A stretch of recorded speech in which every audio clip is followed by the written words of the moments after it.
First and foremost, I want to welcome everyone here tonight for the Q&A. This was brought about because we had in our township meeting, we had a resident suggest that we bring out candidates who represent Thornton Township, and I thought this would be a good idea to have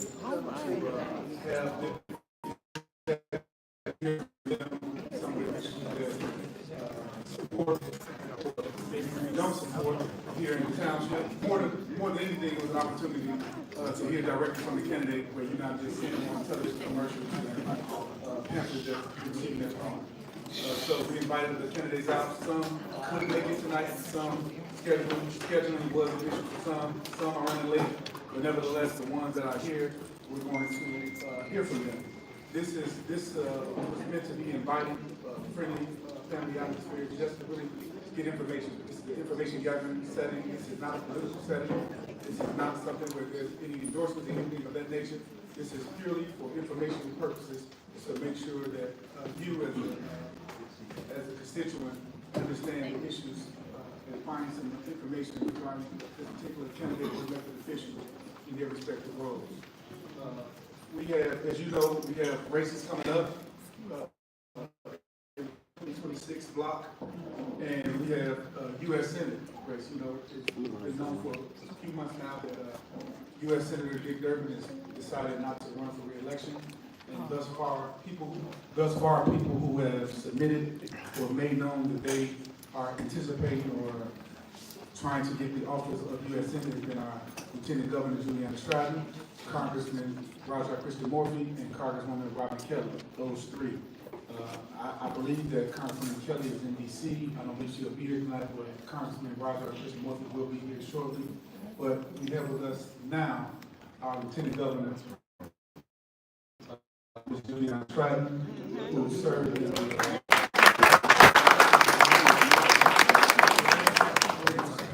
the General Assembly before taking that role of being Lieutenant Governor. And tonight, the format is that if you haven't received them already, there's some cards going around, but we also have some questions that I've done based on certain topics of the day, so to speak, that we'll go around, she'll pick it, and then we'll go from there.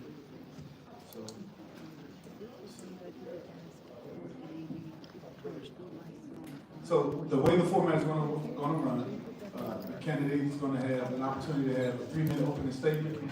Then we'll select the card, the topic, I'll ask the question, and then we'll go a little Q&A, simple, and then she'll have a closing statement for 2 minutes. So without further ado, ladies and gentlemen, our Lieutenant Governor, Ms. Juliana Stratton. Thank you so much. Good evening, everyone. Good evening. Thank you. First of all, I just want to thank your committeemen, Supervisor Napoleon Harris. Thank you for your leadership, and to all the Thornton Township Democrats for this gathering tonight. And thank you all for being so engaged in our democracy. This is what democracy looks like, people coming out to hear from the candidates who want to represent them. And I get the opportunity to work with your supervisor, and I just want to say thank you so much for bringing us together. I am Juliana Stratton. I'm proud to serve as your Lieutenant Governor alongside Governor J.B. Pritzker, but I'm especially proud to be here tonight as a candidate to represent you in the United States Senate. We have an opportunity. As you heard, Senator Dick Durbin decided that he is not running for re-election in 2026. And it will be the first time that this seat is open in 30 years. Wow. So there's an opportunity to elect someone new and bring new voices, new perspectives, and new energy to Washington, D.C. I always say that I'm not a typical politician. I don't come from a political family. I didn't come from, this was not the plan that I had my whole life. I got to this place of running for Senate because 10 years ago I was caring for my mother who had Alzheimer's. And as I was caring for her, my previous state representative and our previous governor were working to strip away health care from seniors. And I looked at the television and I yelled at the television, somebody should run against him. I did not know it would be me. But I saw a need and I stepped up to meet that need because I knew that so many seniors in our communities needed health care just like my mother did. Here we are, 10 years later. I ran that race and I won it, by the way. And now 10 years later, what I've been doing is not sitting around planning to run for Senate. I've been doing the work, getting big things done for the people of Illinois alongside our governor. We have created thousands of jobs all over our state. We raised the minimum wage, lifting so many people out of poverty. And we have protected our rights, which is so important. And so here I am seeing another opportunity where we are again seeing so much being stripped away by Donald Trump and congressional Republicans. And once again, I, Juliana Stratton, see a need, and I'm stepping up to fill it. So I'm here tonight grateful for this opportunity to answer your questions and to share a little bit about my campaign for United States Senator. But mostly what I want you to know is that I don't want this to be the only time we talk. And some of you may not have, but I've been here over and over again. I saw some people tonight that I saw last time I was here. And my job will be to recognize all of the strengths of the Southland, making sure that I advocate for you and take your voices with me to Washington. And I look forward to working hard to earn your support. And I'm ready to take your questions. Thank you. Thank you, Lieutenant Governor. At this time, Mr. Russell is going to present cards, pull from the cards, and then that's where we're going to start the question. Okay. Oh, you take it. The category, this is like Jeopardy. The category is voting rights and democratic reform. So the first question is, the Supreme Court's recent decisions have weakened federal voting protections. Will you support federal legislation to guarantee things like same-day registration, automatic registration, and vote by mail? Also, and will you advocate for the structural reforms, i.e. filibuster changes or court expansions, necessary to make that legislation possible? Well, first of all, voting rights are important to all of us. I mean, we're all here because we understand the power of the voting. And we know that there's an administration in Washington right now that wants to take away that power. They want people to be disenfranchised. They want to vote. I'm proud of what we've been able to do here in Illinois to expand the right to vote. Those things that you talked about, same-day voter registration, mail-in ballots and voting, those are things that we have done here in Illinois, which is why I want to run for why I'm running for the United States Senate, because I want to take the things that we have gotten done right here in Illinois to Washington, D.C. When I think about, one of the things that I want to say about voting rights is to recognize that Donald Trump has spent so much of his time, not just in this term, but his first term and every year in between, trying to spread lies about our voting system, our election system. Our election system is safe and it is fair, but he is trying to discredit it so that people will step away and not trust our voting and electoral system. We have to make sure that, first of all, we counter those lies. And one thing that I am not shy of doing is calling out Donald Trump and his lies and his nonsense. And we need fighters like that in Washington who are going to look him in the eye and tell him that what he is saying is simply not true, and then make sure that the truth gets told to the people that we represent. So I will make sure that I fight for the things that we have already done here in Illinois. I will work hard to pass and make sure I vote for the John Lewis Voting Rights Act to make sure that we can expand access to voting. And let me tell you one quick story. My father marched from Selma to Montgomery. He knew back in 1965 how important it was to get up and do something, to fight for people to have the right to vote, and that's in my DNA. And I look at my father's article that he wrote that's hanging in my office in the Illinois State Capitol that talks about him marching at that time. And he said the reason why he did it was because he didn't like how people were being treated, and he wanted to make sure that he stood up and was counted. That's exactly the kind of leader that I'm going to be, someone who stands up and makes sure that the voices of the people of Illinois gets counted. And I'll do that not only by passing legislation to protect voting rights, but also making sure that we hold all of our systems accountable, especially since they are all under attack right now. Awesome. Do I pick another card? Okay. The category is wealth tax and funding public services. The wealthiest Americans control a disproportionate share of national wealth. Do you support a federal wealth tax on billionaires and millionaires to fund the universal programs? If yes, how would you structure it, enforce it, and which of these public services would you be prioritizing first? Well, thank you for that question, and the answer is yes. I mean, look what just happened in Washington, D.C. over the last few days. We are seeing an attack on working people by the Trump administration and congressional Republicans. We are seeing millions of Americans being stripped of their health care. We are seeing millions of Americans being stripped of SNAP benefits, benefits that will help them put food on the table for themselves and their children. And I will not stand for that. I don't think that we should have a government that is making it harder for working class people and our most vulnerable among us, while it is giving tax breaks to the ultra wealthy. And that's what we are seeing by the Trump administration right now. Donald Trump, Elon Musk, and his friends, they're all going to get wealthier with the tax breaks that they just got.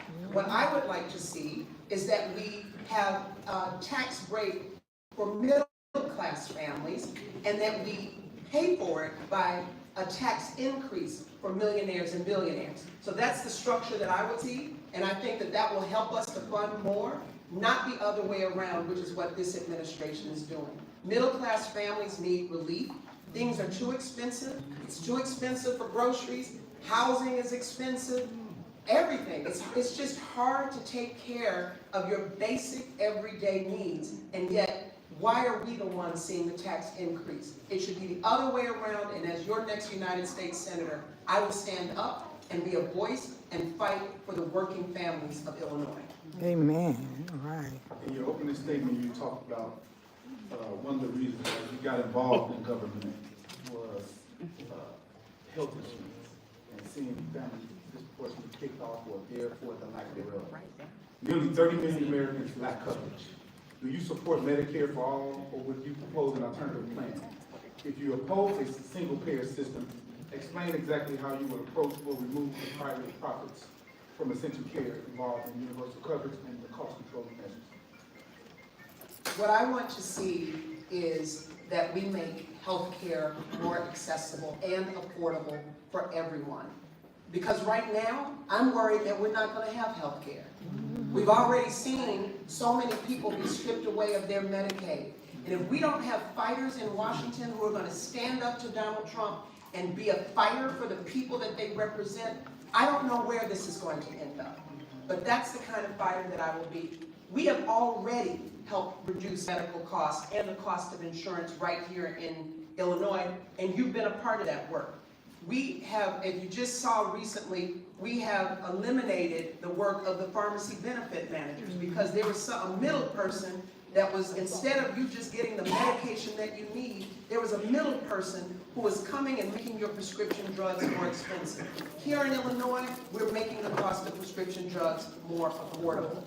We are eliminating medical debt for thousands of, tens of thousands of Illinoisans. For people who can't get ahead, their credit is messed up, they can't get it impacts their job and so much more because they have medical debt. But people should not be punished because they broke their leg or because some other medical issue happened to their child. And so we are eliminating medical debt, again, making life more affordable. And through the Health Care Protection Act, which we passed in our administration, we are making health care more affordable. I don't know if you all have ever heard of something called step therapy. Have you heard of that concept? Step therapy means that when your doctor tells you, here's what I want you to do. I want you to take this treatment, and this is going to help you feel better. Step therapy said, no, we're going to start with this. I don't care. The insurance company comes in and says, start with this first. I know your doctor said that, but I want you to start with plan A. Oh, plan A fails, let's try plan B. Plan B fails, let's go to C. Meanwhile, guess what? You have no relief.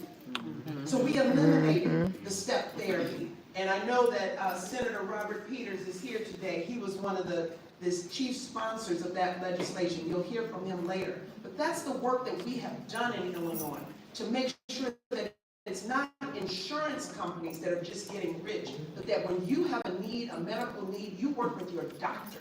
Because it should be between you and your doctor and not an insurance company to tell you what kind of care you need. Awesome. Got a couple more questions for you, Mr. Lieutenant Governor. Housing rights and tenant protections. Housing affordability is a crisis, especially here in Illinois. Do you support national rent control, tenant bill of rights, and large public housing investments, or would you back a federal funding for community land trusts or housing co-ops to reduce displacement? And if so, how would you implement that to scale? Well, I think what I would do is I would want to hear from the communities like those of you here today around what is the best solution for your community. There are going to be so many plans, but one thing we know, housing is there's not enough housing, there's not enough affordable housing, and that people cannot afford to get homes. I have 4 daughters, and my daughters, 3 of them are adults, and they're constantly asking the question about whether they are going to ever be able to buy a home or buy a condo. That is a typical conversation that so many people are having. And we have to have a real conversation and a plan. But what I don't want to do is not ask what is the need of a particular community, because communities have different needs. What your community looks like, what the feel of the community is, where housing should be, how you spur economic growth, which I know is so important for the Southland, and what kind of housing patterns go along with that. All of that is important. So I would want to make sure that we are including the voices of the people that I'm representing and making sure that we look at the differences between, because I chair the Rural Affairs Council for our administration, housing needs in rural communities where there are so many older homes and we can't get a lot of young people to move into those communities versus what you might see in a dense area. So we have to look at solutions that include the unique needs of each of the communities. And I want to take your voices with me to Washington, D.C., and we will work on those solutions together. One of the hot topics of the moment, and has been so over the last few years, has been immigration. What's your stance on a plan for immigration as opposed to what's currently going on at the federal level? First of all, Illinois follows the law, and Illinois follows the Constitution. And so when we talk about immigration, what we are seeing right now is people being snatched off the streets by people who have masks. We cannot see their faces. They're being put into cars that don't have any markings on them, and there's no due process. And I believe in following the Constitution, and I believe in the right to due process, and that's what we have always fought for here in Illinois. Now, let me be clear. If there is someone who is convicted of a violent crime or a threat to public safety, from that standpoint, convicted of a violent crime, we would work with our federal partners to make sure that they are removed. Because somebody who is a threat to public safety and convicted of a violent crime, we would want to see that happen. But I'm not talking about what we are seeing. That's not what we're seeing right now. We are seeing neighbors, people who have been here for a number of years, who are working, taking care of their children. They are our neighbors. They're people that we see all the time being ripped away, stuffed into cars, and that is not following the Constitution. And to me, Donald Trump and Congressional Republicans are getting to a place where they are overlooking our Constitution. They're stomping on our Constitution. And I don't think that it's right. And we have to recognize that we have to follow the Constitution. We all just celebrated the 4th of July and recognize how fragile our democracy can be when we decide that we're going to overlook what the law is. And if you do it for one group, you're going to do it for another group as well. I just need to say that. So what I would like to see in terms of immigration is I want to see a real path to citizenship. There are people who have been here for a number of years. There should be a path to citizenship and the resources that are necessary to allow for that. We do need to make sure that we have a secure border, but we also need to make sure that for asylum seekers, that there is a path to due process to process those claims. And like I said, the resources to make sure that it can happen. And then when it comes to enforcement, we should not be using any of our enforcement dollars to attack our neighbors and the people that we live alongside of, that we have known all our lives and have lived in our communities. The enforcement dollars should focus again on a threat to public safety, because public safety must always be highest priority. This is my final question before your closing statements. With the federal government being so polarizing, change that Thornton Township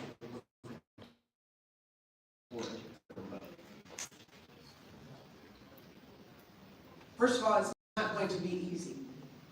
It's easy. I'm running because when I woke up the day after Election Day in November, I have a little one. She's 9 years old, and when she woke up, she was in tears when we told her the outcome of the election. And I knew that we had to step up and do something and fight back. Now, there were a lot of people who kind of said, I don't know, this took something out of me, and I'm not sure what I can do if I have any more left in me. But what I knew that it wasn't just about us. It's about our children and our children's children, and if we don't fight back right now against what's happening in this chaos in Washington, D.C., then what's going to be left of our democracy in our country? What's going to be left of our rights? So, how will I handle things in Washington, D.C.? The way that I have as your lieutenant governor, the way that I did when I was a state representative, the way that I handled things when I was a local school council rep at a Chicago public school on the south side of Chicago. I will do it, number one, by centering the people that I'm supposed to be representing. That you don't run for this kind of office because you want a title or because you think it's something cool to do.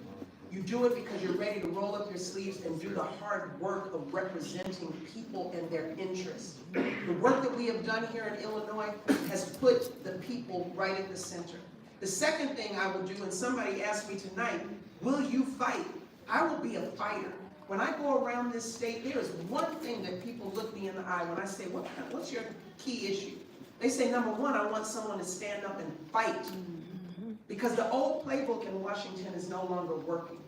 We need new ideas, we need fresh perspectives, and we need somebody who's going to go toe-to-toe, and I will go to the mat fighting for each and every one of you. And the third thing that I will say is that we have a blueprint right here in Illinois in terms of how to get things done. And so I don't go to Washington not with ideas and not with the ability to get things done, because we got it done right here. And I want to bring that same fight and that same ability to get things done to Washington. Now, I'll tell you this as I close. I'm a lawyer, and for 20 years, I did mediation. That means I brought people to a table just like this. People who were on opposite ends, they were in conflict, they did not agree, and I brought them to a table just like this and said, let's work on trying to find a resolution. So I will always work to find the best solution for the people, no matter what it is, no matter where the idea comes from. But I will never compromise my values. And I think that's what we as Illinoisans always know. We have strong values, family values, community values, and I am not going to compromise those values for anyone. I'll do what's best for you as the people of Illinois. That wasn't my closing. One quick thing. 2 minutes, all right. I just want to say thank you all for the opportunity to speak with you about my campaign. This is not going to be easy. It is going to be a lot of hard work, but I am ready to do that work. I am ready to roll up my sleeves and humbly work hard to earn your support. For those of you who have already expressed your support, thank you. It means the world to me. But to those of you who are still deciding, just know I'm going to work hard. And this will not be the last time that we talk to each other, because I see this as an ongoing relationship, and that's how it should be with your elected officials. And so I look forward to working hard every day on the campaign trail. I know that we can win this. I can win this race, but I cannot do it without your support. I'm Juliana Stratton. I'm running for United States Senate, and I humbly ask for your support. Thank you so much for tonight.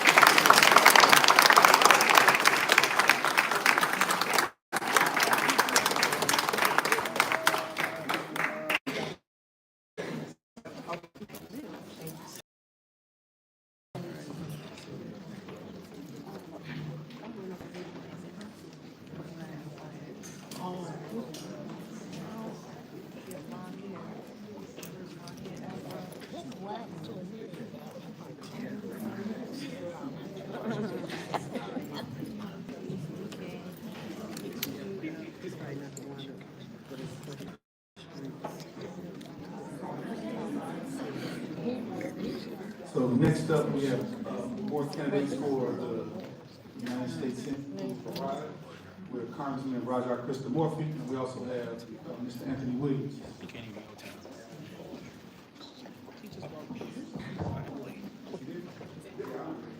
Come on up.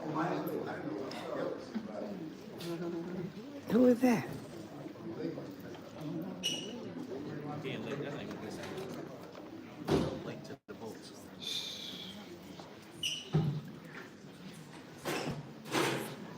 So once again, these are the declared candidates running for United States Senate. At the time when Lieutenant Governor was presented, I know that anyone else is here at the moment. So the structure is we're going to have 3-minute opening remarks, introduction, and then we're going to select from the cards topic, and then we'll ask a Q&A, and you have 2 minutes close each round. This is not, like I said before, if you guys wasn't here, this is an opportunity to just have dialogue with the community. This is not an endorsement session, it's more so an information point. So at this time, we're going to have Congressman Ryder, opening statement, and then we'll go to Mr. Williams for his opening statement, and then you select cards and we'll ask the question. Good morning, good evening. Good evening. And it's an honor to be with you. As I like to say, it's an honor to be any place that can pronounce my name right. And it's a true story. When I first ran for office, I said, hi, my name is Raja Krishnamurthy. And the person looked right back at me and said, Roger Christian Murphy. Very nice to meet you. In any case, I want to just say thank you to Senator Harris for having us today. Give him a big round of applause for everything he does every day. And he has a mean golf game as well, as I recently learned. So congratulations. And I just want to say a big thank you to all of you for coming out. Look, I'll just tell you a little bit about my background, and then why am I here. My background is, I was born in India, came to this country when I was 3 months old. Things were going great until suddenly the recession of 1973 hit us really hard. And at that time, my father lost his income. But thanks to the generosity of the American people, we were allowed to move into public housing and food stamps. So I spent about half of my early childhood in those 2 life-sustaining programs. And my father was able to get back on his feet and then find a great job in, of all places, Peoria, Illinois. And so that's where we entered the middle class, and pretty much every night at the dinner table, my father would say something along the lines of, think of the greatness of this country, and whatever you do to my brother and me, just make sure this country is there for the next families who need it. That became my North Star.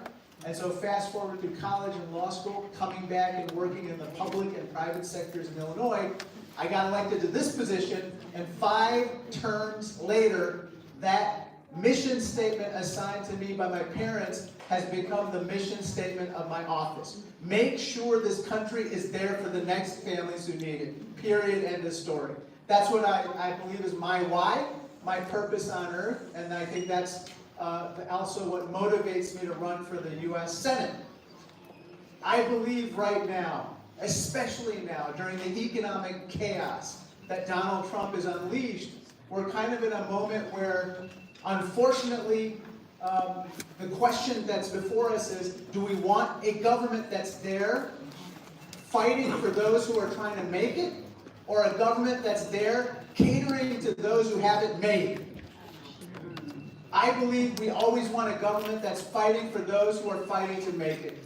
That's my story, and I believe the American dream needs to be accessible to everybody. Thank you.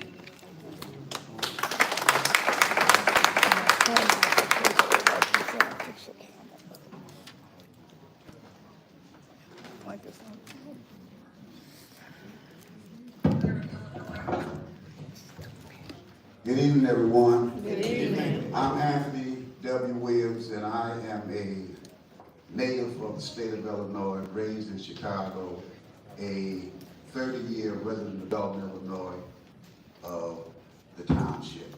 Somebody asked me, why do you want to run for United States Senate? I said, to do good. And they paused. As a citizen, I'm a pastor of the United Church of Christ. I'm an elected trustee at the South Suburban College. Let me share with you. You know you don't get paid for that. See, you got to get elected, y'all. 6 years, you don't get paid for that. What kind of person does that tell you that I am? April 27th, I introduced Governor J.B. Prescott to sign the Illinois Health Reform Bill. My son got killed. I knew that we had to address the number one issue of the 21st century.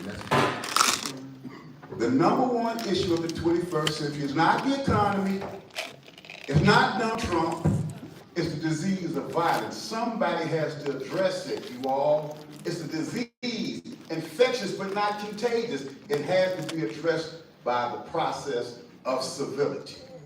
You can say whatever you want, we're in troubled times, but I'm saying, don't you get weary. I have a history of fighting and being on the right side of history. You can Google me up. If you all, this race is in your hands. It's an open race. And it's about who's going to help you and your family eat. Do you want what's best for your family, y'all? Mm-hmm. I want to talk about the Illinois Best Plan. The best educational system in the world, the best transportation system in the world, the best healthcare system in the world. I want the best for you all and for this state. We are blessed to be in a great blue state like Illinois. And so I represent something different. I'm not a part of the status quo. And so that's my background. I have a history of service, not just showing up and talking good, but working every day for free, you all. So this is going to be a great debate, but I tell you, I'm a little bit, and wouldn't it be something, you got a pope from Thornton Township, wouldn't you have a senator from Thornton Township? Great day. Thank you. That was nice.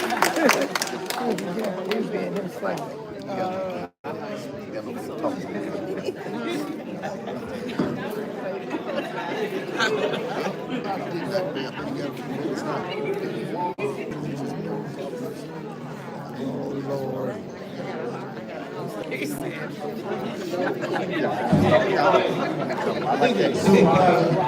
me, folks, I got to answer this. Supervisor, this says Green New Deal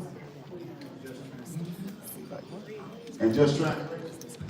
So the question is, do you fully support the Green New Deal framework, and what specific policies would you champion to shift the economy away from fossil fuels to create unionized green jobs and invest in communities historically burdened by pollution?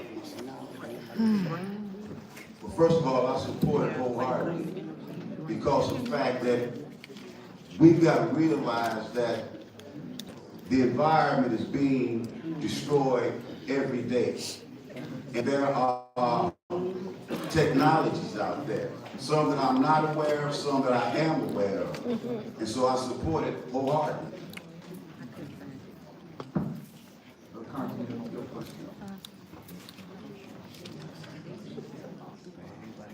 Corporate power and anti-monopoly strategy.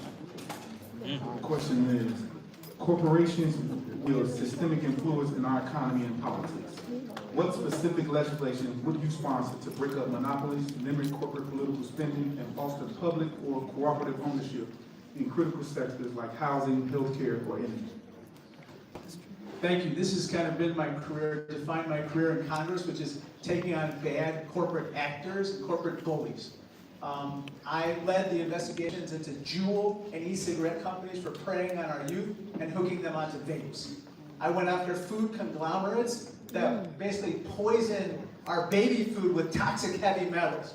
I went after Johnson & Johnson, which sells carcinogenic, cancer-causing baby powder mainly targeted at black and brown people. I went after all of these corporate bullies and I won, held them accountable.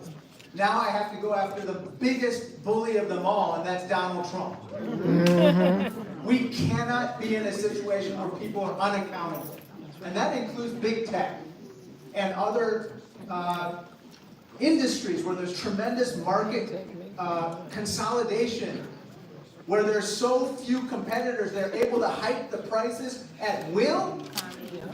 And one of them, by the way, is retail grocery chains. Am I right about that? Right. They have a stranglehold on the food supply chain. Yes. I went after the most recent merger that was about to happen in the industry.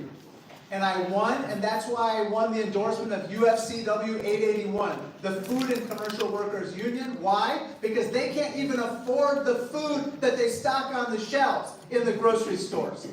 That's why the 34,000 strong union endorsed me.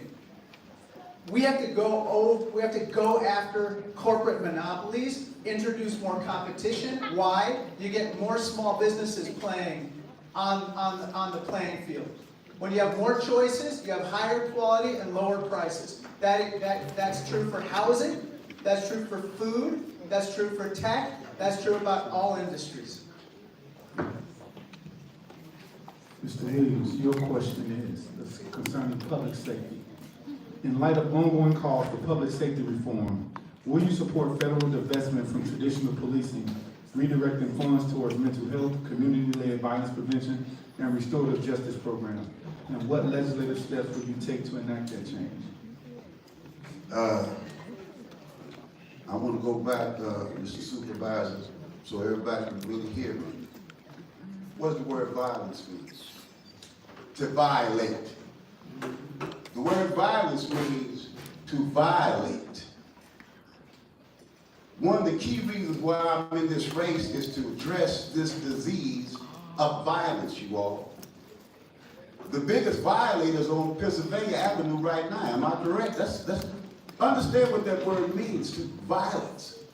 I keep saying it, and I will get on the top of a mountain and say to every citizen, if we don't address this issue of violence correctly, we're done. That's our public. So you got to educate people what this is. You got to educate. You got to work towards collaboration. You got to work towards civility, and you've got to deal with the public policy and redirect the funding. Right now, we just don't know because everything is uncertain. But I will tell you from personal experience and pain. If we know how to address the issue of violence right now, you're done because no one is safe. Violence means violence. Racism is violence.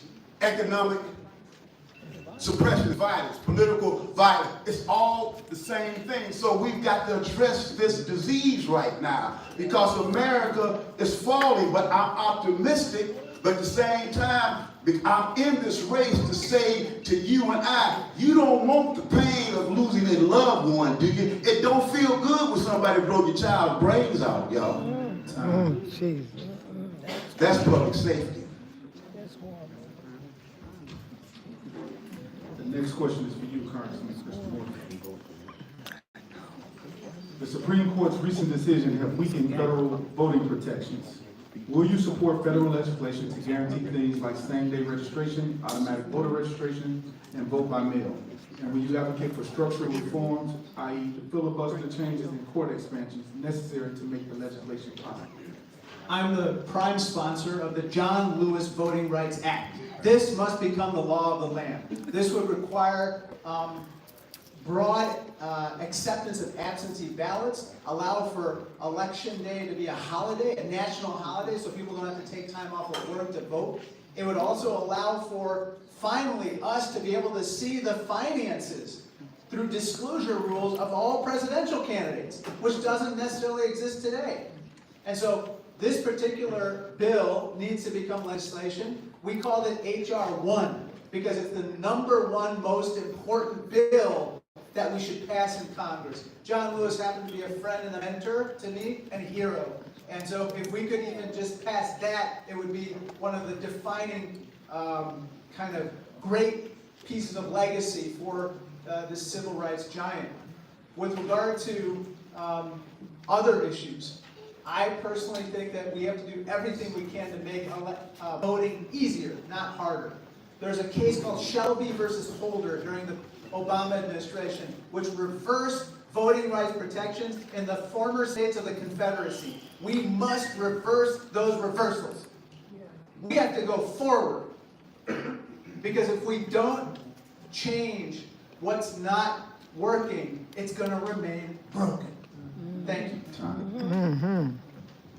Next question for you, Pastor. Leadership style and movement building. Illinois has seen Senator Durbin's governing style firsthand. If elected, how would you approach or defer in terms of coalition building, progressive leadership, and institutional change? And what lasting structural outcome would you strive to achieve? For example, do you see yourself providing a new healthcare model or voting access or a new policy that, to the likes of having been pushed aggressively to your liking, that reflects your core political values? Our campaign is not built around Anthony Williams. We have a title we're working for. It's called Power to the People. That's our campaign slogan. Power to the people. Come on It now. means solidarity. It means working with everybody. That's my history of coalition building. My thing is to stay on the right side of history. And we need to, have you ever been to East St. Louis, y'all? Have you ever been to East St. Louis? That's where Durbin from. It don't look good down in East St. Louis. I was in East St. Louis, they tell me, they rob churches down here every Sunday. That's East St. Louis. It is to bring prosperity to the state of Illinois, and particularly to Thornton Township. You think I'm gonna keep letting Harvey look the way it looks? Roberts look the way it looks? You've got to bring people up with you. It's not about an individual, it's about you all. If you ain't eating, I ain't eating. If they repossessing your car, they repossessing my car. If you go in your refrigerator, ain't nothing in there, ain't nothing in my refrigerator, you all. When you see a young mother that's struggling, standing on the corner with 3 children trying to make it, I'm in pain too. So when the tides rise, all ships rise. And believe me, as a civilian, I put hundreds and hundreds of people to work. I know my body of work speaks to itself. Send somebody there with a new spirit and new energy. Not the same old tired rhetoric, y'all. America's changing, and if Rome falls, you have to survive. It's about our survival right now. Do you want somebody going there playing the same old game, or do you want somebody that's going to speak the power that you want to hear? So our campaign is about building everybody. All 4 corners of the state we're covering. And we're talking to the people in Peatone, where they should never build an airport. Power to the people. That's our campaign slogan. His final question is for both of you guys before you go to your final, before you go to your close. With the national topic and rhetoric surrounding immigration, how would you guys defer your immigration policy from what's currently going on at the federal level, and how would that influence here locally in Thornton Township?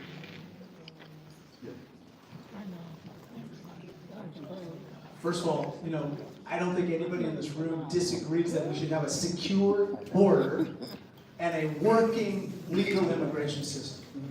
However, when an ICE agency sends out hundreds, if not thousands, of text messages to residents throughout the Chicago area telling them to check in to their ICE facility in the South Loop, and these people report downtown on Father's Day to check in, and they get snatched away from their families without any counsel, and their families have no idea where they've gone. That's not America. That's not a government that is working for the people. It's a government that's out of control. When my office and others contacted our government to try to figure out what happened at these ICE facilities, they didn't respond. Congressman Jonathan Jackson and myself went straight to that ICE facility, knocked on the door, they wouldn't let us in. We kept knocking. They finally let us in, and we were met with a masked ICE agent. The masked ICE agent refused to provide his identification, refused to show his identity, refused to answer any questions, and then he called the CPD to evict us as trespassers. That is a government out of control. Right now, we have a situation where, unfortunately, the Trump administration is acting with impunity. And when people act with impunity, bad things happen. Today, they're coming for migrants. Tomorrow, they're coming for legal immigrants. And the next day, they'll be coming for you and for me. Thank you. Reverend Williams, the same question, immigration policy. Everybody should know it's a broken system. It's a broken system. It's been broken for a while. But yet I know and I'm optimistic that it can be repaired. It's very painful to see people snatched off the streets. Where I pastor at Windsor Park Lutheran Church at 76 and Saginaw, that's a multicultural community. So we have people from all over Central America, different parts. They're there, they're in the food lines. And I talk to them, why you come to America? They say, man, because it's too violent down there, man. It's too violent in Venezuela. It's too violent in Nicaragua. We came here because it's so violent there. That's why they have them say, we came because it's so violent. And so, you know, I don't have a magic wand for that. I do support the fact that the system has to be repaired because the system's been breached, and because of the violator who is now the executive director. I hope and pray that our good congressmen and others will continue to work to bring forth issues, but I support the right of people to come into this country legally. Mr. Williams, there's 2 minutes to close, and then after that, Congressman Mr. Murphy will close. 2 minutes to close. Let me, with humility, thank you all. You know, I'm a senior citizen too, I want you to know that. And when they got to playing around with these Social Security checks, that bothered me. I wanted my check, y'all. And then that little picture, I wanted that too. It's you all's call. What do you all want? Take this senatorial race very seriously. What do you want? Do you want to have somebody that has your best interest? Do you want somebody that if you call them, you'll get a return call? What kind of person do you want? Do you want a servant to serve you? Or do you want the status quo to serve you? It's your call. Because all of our lives are at stake. They're not playing with us. Right now it's uncertain out here. It's unstable out here. And I would encourage all of you all with good sense. Send somebody that has got the guts to stand for you. Send somebody there that has the track record in the background to say, I'm standing for you, not for graft, not for greed, not for prestige. As America is falling apart, what you gonna do? Time. All of us do our part. God bless you. Thank you.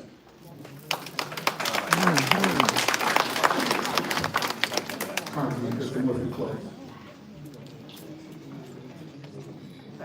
Thank you so much for your attention. Look, I think that right now, people are hurting. People are hurting. Whether you're working poor, whether you're middle class, whether you're growing a business, you saw what Donald Trump calls the big, beautiful bill. I call the large, lousy law. It's about to wreak havoc on America and on Thornton Township and in Illinois. 17 million people are about to lose their health insurance. 200,000 people in Illinois alone are going to lose their SNAP benefits. And as a child of food stamps and public housing, that's personal to me. On top of that, people are going to lose their educational assistance. They're going to lose their housing assistance. And for what purpose? It's a fun tax cut for the wealthiest among us. And to add insult to injury, one of the most outrageous tax breaks in the large, lousy law was this. They're going to exempt silencers from taxes. They're giving tax breaks to murderers and assassins, and they're cutting you and me and others off vital social safety net programs. That's wrong. That's un-American. That's not who we are. So the question is this: what kind of a country do we want to be? What kind of a future do we want for our children? Because if you're like me, the one thing you want in life, I have 3 kids, a 20, a 16, and a 9 with my beautiful wife, Priya. The one thing you want in life is you want your kids to do a little better than you did. Am I right about that? Yeah. You want them to have a brighter future than you. And right now we're going the opposite direction in this country. As a child, I don't know why I got the breaks. My family got the breaks. I won the parent lottery, and I'm standing before you as a U.S. Congressman. But there, but the grace of God, go on. Come on now. And now we have to make sure that all of us put ourselves in the position of those who are the least of us and make sure that if we were in their position, this government would treat them the way we would want to be treated. It's putting the golden rule into law. That's why I'm running for U.S. Senate, and I hope to have your support. Thank you so much.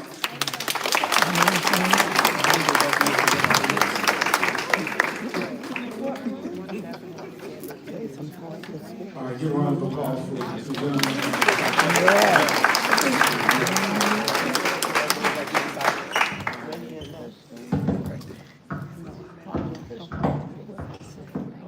Okay, I know that was long, right?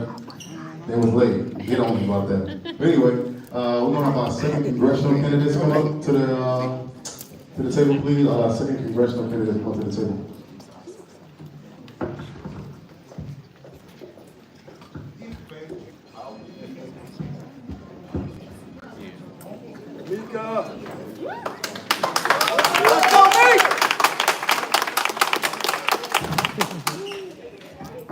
I'm down.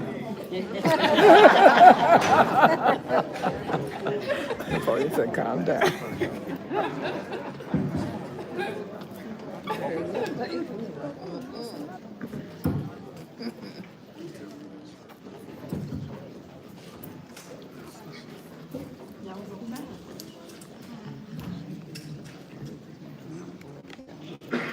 For her. I got the light on. I got a light on. Let me turn that light off. Okay,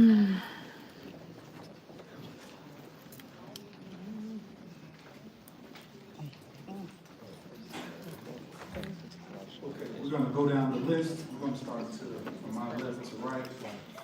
We're gonna go introduction. We're gonna have a 3-minute intro. And then after the 3-minute intro, we have cards that's gonna be turned upside down. Just pick a card. That's gonna be one of the questions that's gonna get asked. We'll go down the list. And at the finality of it, we'll give you 2 minutes to close. So we'll first start to my left with Senator Robert Peters. Thank you, Senator. I'm State Senator Robert Peters of the 13th District. I'm also running for Congress. I'm running because Donald Trump and Republicans are taking an axe to our government and our well-being. And this axe is very personal to me. I was born in '85. My biological mom was addicted to heroin and drugs. I was born deaf and I had a speech impediment. Because of our system of child welfare, I was forced into adoption. And I was adopted by a civil rights lawyer for a dad who got 2 people off death row who were wrongly convicted. And I grew up struggling. I wasn't able to hear until I was 6 and fully able to speak until I was 12. There were people who told my parents they should have never adopted me. The fact is, we live in a world where people are constantly tossed to the side, thrown to the side, pushed to the brink. We see it so that people feel like they're increasingly isolated. As they're going through struggle, they try to go through it themselves. But what helped me get through and what helped so many get through is an investment in community. It's breaking that isolation. It's understanding what it means to have each other's backs. Fundamentally, what we need is not people who are going to just fight Donald Trump and say they're going to fight it. They need to have a vision for what this country should look like. We need people who understand that you have to give people good health care. You have to give people a good job. You have to give people good housing. You have to give people a sense of a community. In the Bible it says, without a vision, the people will perish. It is important for us as Democrats to provide a vision that looks out for the working people, particularly in the 2nd Congressional. This bill by Donald Trump is an utter disaster and disgrace. 30 to 40,000 people in the 2nd Congressional are going to lose their health care. 30 to 40,000 people are going to lose their SNAP benefits. 20,000 clean energy jobs could go away. Mortgages could go up by $1,000. This bill is an attack on all of us. It's an attack on our ability to live. And we need people in this party who understand what pain looks like and how they turn that pain into purpose and how they turn that purpose into power and how that power needs to benefit each and every one of us. We have too many politicians who focus on talking points and not policy. We have to have action. As a state senator, I've passed over 120 bills. working with Senator Harris on some of those bills, including the Illinois Healthcare Protection Act. As you heard from Lieutenant Governor Stratton, getting rid of step therapy, which is fail first policy, so that people have an easier time getting health care. I have worked to try to change our property tax system so that anybody who's stuck in the tax sales system doesn't lose their home, that they can get on a payment plan so they can keep their home and they can transfer it to the next generation. We are in the fight of our lives, and it's not enough for us just to be rooted in the idea of talking points and polling. We need to be rooted in a sense of community. That's why I'm running for Congress. Thank you. Next up is Jeremy Young. Good evening, everyone. Good evening. Well, I'm Jeremy Young. I'm running for Congress, 2nd District 1. I was born and raised in the 2nd District of Illinois, Allgale Gardens, if y'all know what it is. I'm a legacy of advocacy through my grandmother, Carol Lee Parker. She has a street named after her also in Allgale. And I hear those claps, yeah. Also, I'm running because I feel like the people want something different. I feel like we deserve people in office that's going to have an open government, that's going to listen to the people, that's going to consider the perils of the people as well. And I'm uniquely in this space because I not only grew up in Allgale, but I also worked in the 2nd District in Cook County as well. So I'm not telling you something I heard when I say I want to give homeowners relief on their taxes. Either we have to advocate for that in DC, or we got to reallocate money from the budget. Older adults should not lose their homes because they can't afford their taxes. You know, and I think that's something we have to take seriously and we have to address. Also, I'm an advocate for youth violence. I created something called the Solution Summit, where we listen to the young people and see what their solutions to violence are. They should be at the table. You know, they are the bedrock of our community. They're the future. So I do call myself a youth advocate, and it graduated to a people's advocate, just about a work I've been doing as of lately. But I'm running to give the people a voice. I'm running to give everyday people a lean into DC, and I'm going to listen to your voices. Thank you. Next we have Commissioner Eureka Brown. Thank you, Supervisor. Good evening, everyone. I am Commissioner Eureka Brown, and I am running to fight and protect and defend the 2nd Congressional District here. I've spent my entire life living in this district. I was raised in Roseland, and I was later rooted my family in the south suburbs in the 2nd Congressional District. And now more than ever, our community needs care and concern in Washington, D.C. And I know firsthand what that looks like. What brought me to this seat is that it came knocking at my door. I did not have the audacity to run, but I knew if it wasn't me, then who?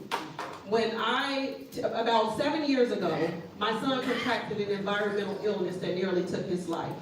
And that's what really propelled me to run for office. It was blastomycosis, something that most of us can't pronounce, but when we see these things come into our communities, we know that we have to fight.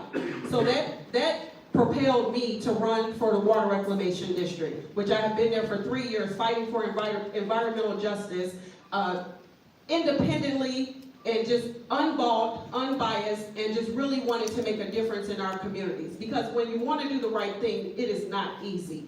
And so when you want to run for Congress, that is not easy either. But I'm here standing tall because I know that we need someone that's going to fight for this district, who understands this district, and who does not come into this district when it's an open opportunity.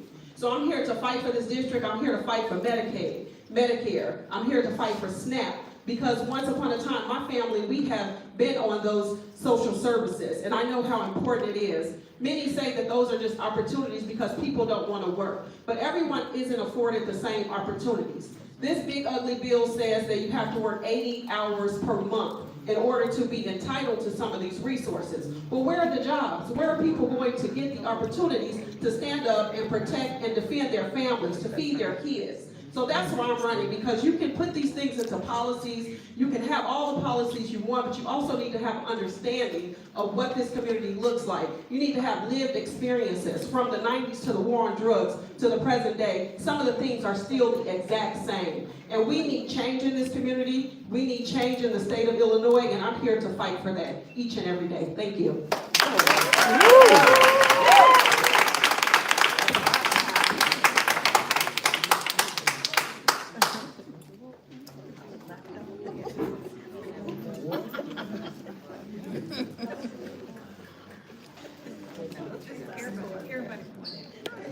Pull a card. We're gonna go through the questions. We're gonna go in the same order. I'm going to ask the audience to please hold the applause. Like I said, this is informative. We just want to give everybody the respect and opportunity to speak. I like that. Please hold the applause. And let the candidates answer the questions accordingly. Thank you. My card says democracy under threat.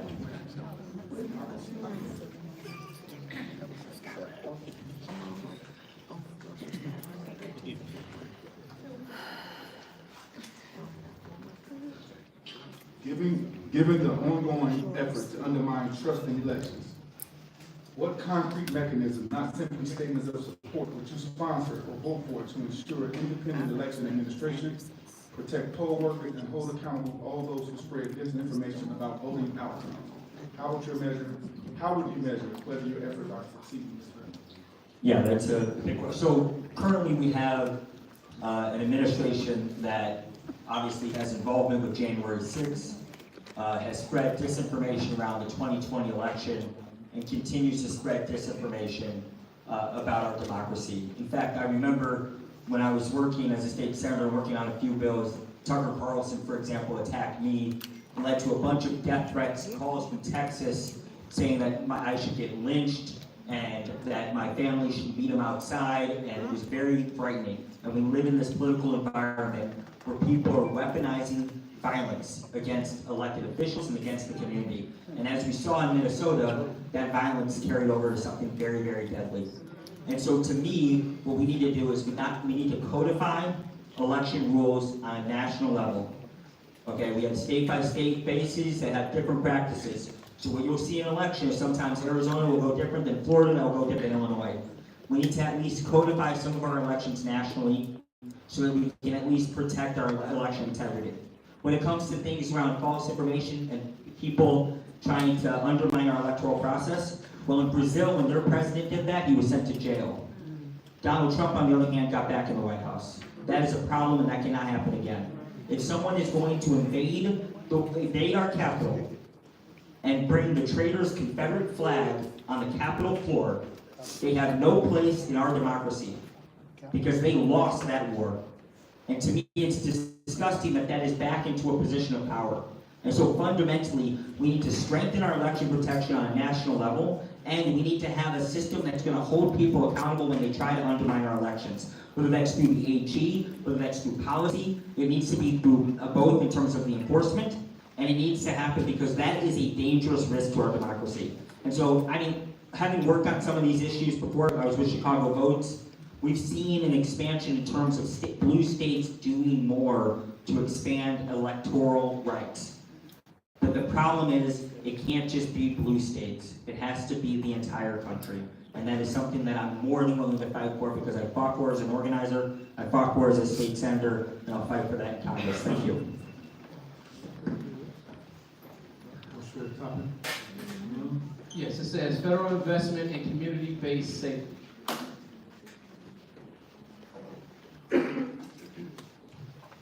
Over the last decade, federal funds have supported local policing, but far less funding has gone to evidence-based community violence prevention. What specific federal investments or legislation would you introduce to shift the funding from punitive systems to community-led safety models in the second district? And how would you track the outcome to ensure that there's transparency to the constituents? Awesome question. One, I do agree with community safety as far as, I don't want to use like trigger words, but we should put more money into things like mental health services. We should put more money into organizations that invest in community safety, and also things for young people to do. You know, I think that we have to get serious about what engages them and listen to them when they say, this is what we want to see in our community. So just like when I did Solution Summit, we have all these things that the city or the county will line out and say, hey, these are the things you should do. But a lot of young people don't want to do those things. And rarely are they at the table. So I propose we bring young people to the table, one, to see what they want to see in their own communities. If it's jobs, we create jobs. I think that young people are old enough to tell us, to say, hey, I want to see this happen so I can be a part of it. So just like we did, when I did Solution Summit, we was going to the high schools and things like that and have a panel on young people. And on that panel, we would listen. They would tell us what they see, the needs in their community. A lot of times we would say, let's stop the violence, for instance. You can't stop the violence without them because they feel like they are not protected. You know, they're the ones that's going throughout the streets and they're the ones that have to catch the bus through different neighborhoods. So it's important for us to listen to it. So overall, I will look into mental health spaces and I will put more funding into opportunities for them. Commissioner Brown. Closing racial wealth gaps.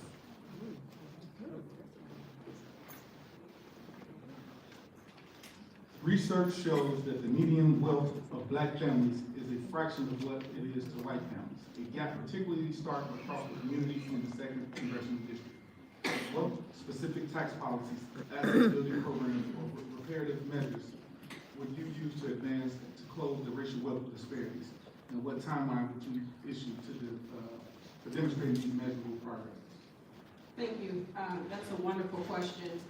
In the 2nd Congressional District, we know, and it is a fact, that the annual household income is much lower than the rest of the state. And so I believe that it's really important to create economic development in our community so that we can provide jobs and resources. We need more public safety so that businesses will want to come to our communities. We need more mental health services throughout the community. We also need educational systems where we can teach our kids to learn and grow, to look for some of these opportunities that currently exist. So those are some of the things that I would do. I would bring federal dollars back to IL2 so that we can create these resources for the community as well as the families, the kids, the seniors that live and reside within this community. Economic development, environmental justice, it should not be based upon your zip code. This should be fair and this should be accessible to everyone, regardless of where you live. And so that's something that I've been fighting for in my current capacity, and that's something that I will continue to fight for because it is very important. I believe that when you go to Washington, D.C., you need bold leadership. You need to be someone that's going to fight against broken systems, and even if that means that you're going to be in that role for 2 years, at least you can be as productive as you can be within that time, instead of coming back to say, hey, I want another term, and you have done nothing for the people in IL2. So when I go to Washington, D.C., I'm going to fight for this community like I fight for everything else. As a former basketball player, I'm going to leave everything on the court to make sure that I bring resources and dollars back to IL2. Thank you. All right now. This question is for Senator Peters. Many proposals focus on expanding insurance coverage, but access to care and health outcomes remain unequal. What reforms would you push beyond insurance expansion to ensure hospital systems, clinics, and providers deliver equitable, culturally competent care? And how would you ensure that healthcare systems in this district are held accountable for addressing disparities in maternal mortality and chronic disease? Yeah, so, I mean, the first thing I'll say is we need a universal health system. I fundamentally believe that when we talk about public safety, it's often treated like it's rocket science. It's pretty simple. You give people good health care, you give people a good job, you give people good housing, you give people an ability to get from point A to point B, you give people good life, you give people power. That is the safety that we need. And so when I think about healthcare, the first thing is we need to have a universal healthcare system. We need to know that nobody is going to have to ever worry about whether they should go to a hospital or not because they can't afford it. On top of that, as a state senator and as chair of the Senate Black Caucus, I've worked with colleagues to invest millions in making sure that we can protect our safety net hospitals. We need to keep our safety net institutions open. In fact, this bill by Donald Trump and Republicans could close 2 hospitals in our backyards. At the same time, we need to make sure that people are actually getting the care that they need at those hospitals. That it's not going to be driven by how much money you're going to bring in, but how much care they're going to give to people. So fundamentally, when we create that sense of universal health care, it creates a payment structure that ensures that the hospital is delivering the care necessary to keep people safe and to keep people healthy. And what we also know is that we need to invest in programs. We've seen a massive disinvestment and an attack on DEI. We need more black doctors, more black nurses, and more black administrators. We need people who look like the community, come from the community, who are doing the care. But we can only do that if we're also investing in the education systems that allow that to happen. When you think about right now, if you go to become a doctor, you're talking about working 80 hours for very little pay. Right now, the highest rate of suicide is a resident, a physician resident. That's higher than almost any other job. And that is an immense pressure. Now add on top of that you're black and working class and you're in that dynamic. We need to ease those pressures, advance the talent pool, put more money into the system, and make sure that nobody ever has to worry about their health care. Thank you.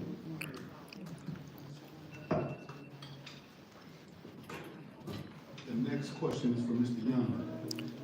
Steel, logistics, and heavy manufacturing have been pillars of employment in parts of this district, yet also major sources of pollution. What detailed policy or approach would you take to advocate for the transition of these industries toward a lower emissions while guaranteeing that no worker is left behind without income or retained support? Yeah, awesome question. One of my pillars is clean energy, but also that those things will create jobs. But two, growing up in Allgill, they call that the toxic donut. I don't know if you guys are familiar with that terminology, but that's what drives one of my pillars as far as environmental justice and actually investing in that clean energy. So I'm open to bringing more clean energy jobs to Illinois and investing in them. And we have to do something about like the air and the pollution in these neighborhoods, especially specifically the second district, is nationwide known for environmental racism. So I want to make sure we invest in clean energy and bring jobs at the same time.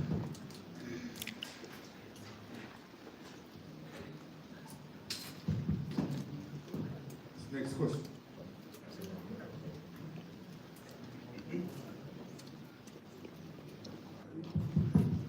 My next question is for Ms. Brown, Commissioner Brown. Communities such as Harvey, Dolton, Chicago Heights, and Lansing has faced decades of disinvestment, population loss, and eroding tax bases.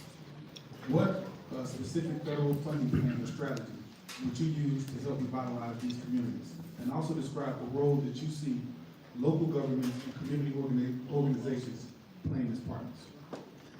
Thank you, that's a great question.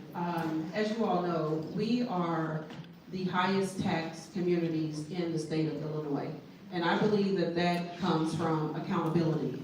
So one of the first things that I would do is to ensure accountability, whether that's on the federal level, the state level, or the local level. Because right now what we're seeing is everyone's pointing fingers and it's whose responsibility is it? So I would want to create legislation to add accountability around who is taxing our communities. I believe that that's very, very important so that people can stay in their homes. People are losing their homes here in IL2 each and every day because they're being taxed out of their homes, and that is unacceptable. So that is some legislation that I would want to create to ensure that people can live healthy, productive lives with the everyday living wage, for the working class family. So that is important, and those are some of the things that I would do. Thank you. This final question is for all of you. And we're going to let Commissioner Brown start and then go down the line. College enrollment alone has not resolved the income disparities for many residents of the second Congressional District. What targeted federal initiative did you sponsor to strengthen the career or technical education, apprenticeships, and union-led training programs? And how would you guarantee that those programs could actually create a pathway to job opportunity in this district? Thank you. I believe that, you have three pathways. You could go to the military, you could go to college, or you can pick up a trade. And I believe what's really important is to put dollars into our communities where we can ensure that our kids are able to pick up a trade. One of the things that we're doing in the Southland is that we're trying to create a Southland Career Academy or a technical academy where kids can go pick up a trade. Because one of the things that I see when I go to these trades, I don't oftentimes see people that look like me. So I think we have to create opportunities where these opportunities are open to everyone. So I would want to create federal legislation and put federal dollars into the communities so that we can ensure that we give people the access to the trades, whether to college, creating opportunities for that in local junior colleges. I would love to see where tuition could be free. You should be able to go to school in your local community and you can pick up a trade or you can go to a military. There are three pathways and I think we need to start speaking upon those, and we also need to create federal dollars and opportunities for the students and the families in IO2.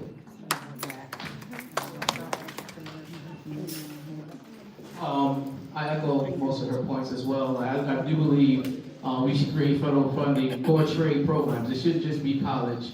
What a lot of times what's standing in the gap of success is if you want a real estate license, maybe you don't have the money to get the courses, but we can get federal funding for those things, especially while they're fresh out of high school. That can be eliminating that access that they can actually achieve. So great federal funding for trades and making it just as if you can go and get a student loan for university, you can go get a student loan for a trade. And we should think about that in a real way. Also thinking about investing back into high school apprenticeships.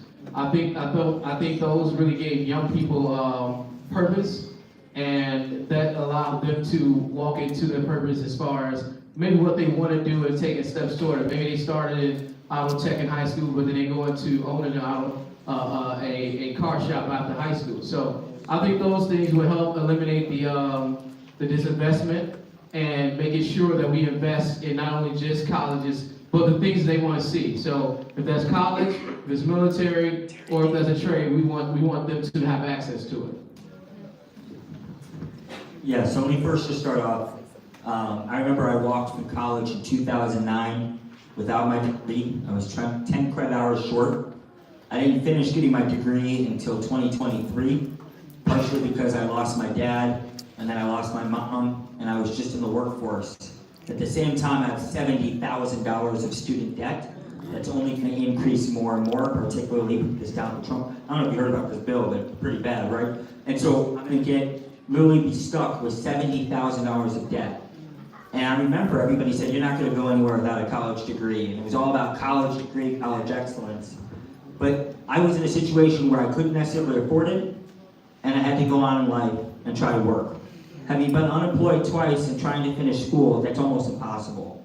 You're just trying to get by and get food on the table. And at the same time, when you're trying to get food on the table using government assistance, we make it very hard for poor people to get government assistance, make them go through every hoops and loops and everything that they have to do in order to do so. So therefore, you don't even have enough time to navigate government assistance while you're trying to get a college degree, while you're dealing with $70,000 of debt, while you're dealing with an increase to rent. That's a terrible situation. And so fundamentally, we need to make college more affordable and more accessible to everybody. That has to happen no matter what. On top of that, when we think about trades, it's not just enough to get people in trades. You need to protect trade union jobs. Right now, this bill that passed is 20,000 clean energy union jobs, and this state is designed to go to black folks are literally on the verge of getting cut. So we need to expand the amount of jobs and job opportunities, particularly when it comes to trades. We need to invest to make sure trade schools are not just going to be in certain suburbs, but they're going to be in every community, so that nobody has to worry about whether they can hitchhike to get a ride to be able to go to trade school, that they can actually be able to get there because it's right there in their community, and we need to invest in that. And the last thing I'll say, because I've been rambling and I'm preaching, I get really angry if you can't tell, is I'll say this: we need to change our labor laws. Right now, it is impossible to organize your workplace, and it's getting harder. Our job is to make it so that it's easier. We need to repeal Taft-Hartley to allow that to happen. I'm done. Thank you. So at this time, time, we're gonna do our closing. We'll give you 1 minute. We're gonna go down this 1 minute to close. I'll keep it brief. At the end of the day, we know what our community does. Said this over and over again. Good union jobs, good schools, invest in education, good health care, making sure we have a transit system so people have an easier time to get to work or get to school, giving people the things that they need to have a roof over their head. And we need people who are going to fight and have a vision for what this country should be for everybody. As I'm not just a state senator, I'm a community organizer. I fundamentally believe it is not just to be my job to play hero. I may walk in front of you, but I may not lead. I may not walk behind you, but I may not follow. What I will do is walk side by side with each and every one of you so that we can have the world and the community we deserve. The 2nd Congressional District should be thriving, and that is the job of a member of Congress, to bring the federal dollars home and not just stick to talking points. Thank you.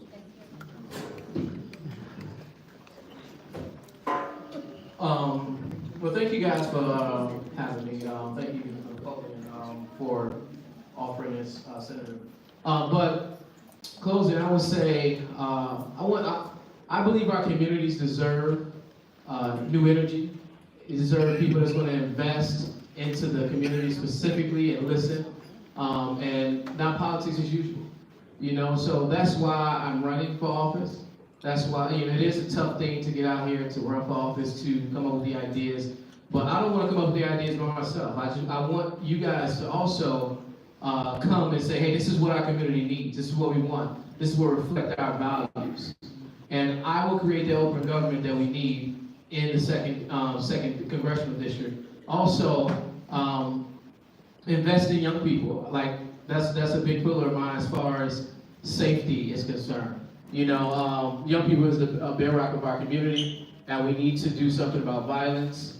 And I'm a person in the community that cares about the young people. So in all, I want you guys to consider, you know, voting for me and consider coming along this journey with me. Thank you. I would like to thank this organization for putting on this forum for us all to share with you why we're running. I am Yamika Brown, and I'm running for Congress because I believe we need bold, action-oriented leadership that I plan to take to Congress. I've spent my entire career in service, whether that was at the Alzheimer's Association fighting with researchers for a cure for Alzheimer's, whether that was at the American Library Association fighting to protect and defend the First Amendment of the Constitution so that books aren't removed from library shelves.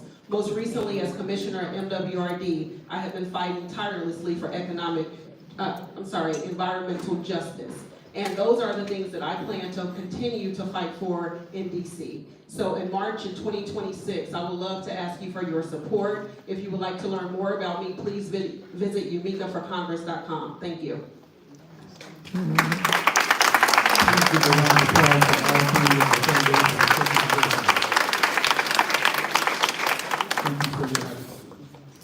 We're gonna take a quick 3-minute intermission. I'll be right back with some other officers. 3 minutes. Hey everyone, it's a 3-minute break right now. I don't know what you guys are talking about my camera. It was fine on my end. Everybody kept saying, fix your camera, fix your camera. There was nothing wrong on my end, so nothing I could do. So they took a 3-minute break. Hi, how are you?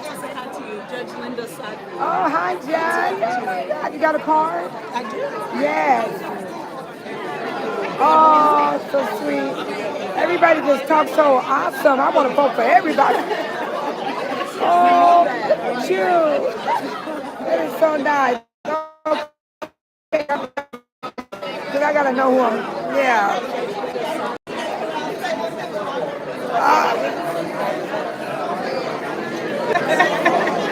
Cute.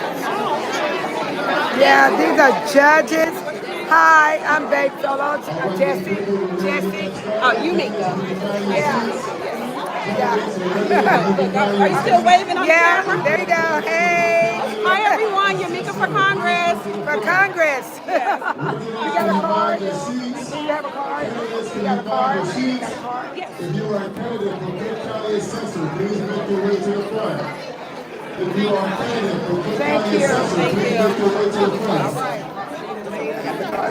If you are I gotta a know who I'm candidate for voting Cook for, County you guys. Assessor, please make your way to the front. If you are a candidate, please find your seat. Residents, Oh, they getting ready to if you start. don't mind, please find your seat. Want to get that started? They about to start, you guys. Residents, if you don't mind, please find your seats so we can get started right back with the program. Elected officials, please find your seats.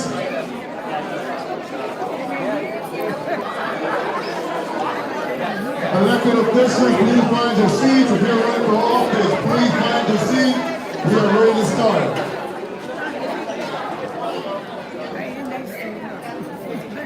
If you are a resident, please find your seat. Thank you.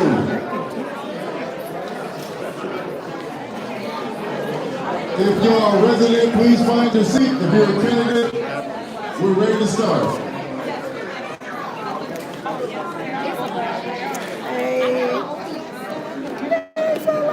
Residents, please find your seat. We're ready to start. You guys, thank you moderators for coming in. Thank you, Amy, Speak Your Piece, Deborah. Thank you guys for coming in. If you are a I candidate, saw please you, find your Michael. seat. Residents, we're ready to start. I saw you, Michael. Yeah.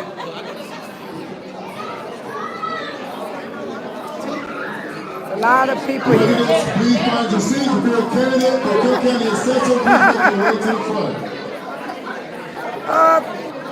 Thank If you are a you. candidate for Cook County Assessor, please make your way to the front. It's a long wait. They're about to start up again, you guys. Candidates, please find your seats. Thank you. Thank you so much.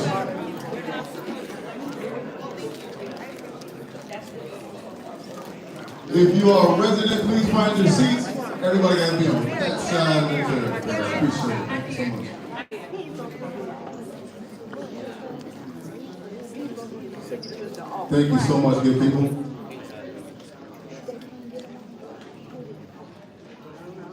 So we do ask, if you could, silence your phones or put them on vibrate. Just during this session.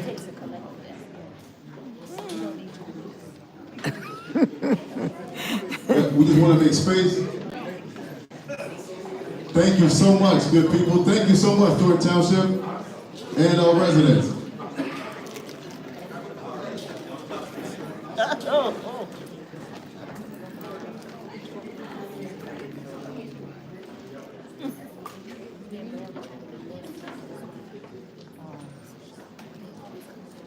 I know it's been a long night. It's been a long night and it's almost over. You guys have been great.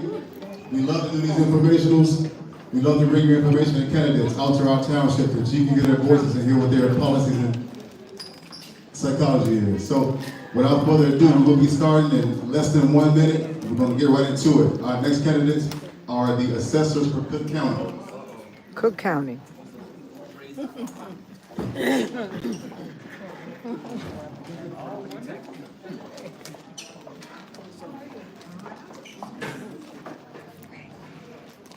Good evening.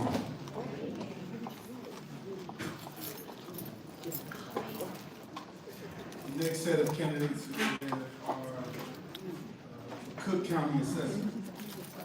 We're going to shorten it up a little bit, just in the interest of time, because we have to get through as well. So we're going to go through everyone having 2 minutes for the intro, and 1 minute to close. Then we're going to have you choose the card, and then pick from that topic, then we'll ask the questions from that topic. So we'll start from left to right to start with, and then we'll go right to left. So we'll start with our first candidate, Dana Pointer. Please, your 2 minutes to intro, to make your introduction.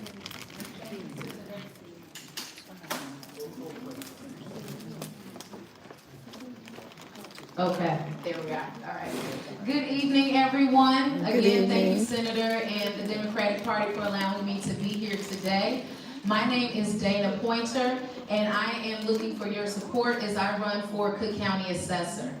Currently, I work at the Cook County Board of Review, and I have been the Director of Outreach since 2017, and I also am an analyst. And working out in this area, I've worked with some of you people in this room today, and I've helped as many people as I can at that level, and I think that now I need to go into something else where I can affect more change. There has been a lot of issues with the lack of transparency, late tax bills, issues with properties not being on the tax roll, and those are things that need to change immediately.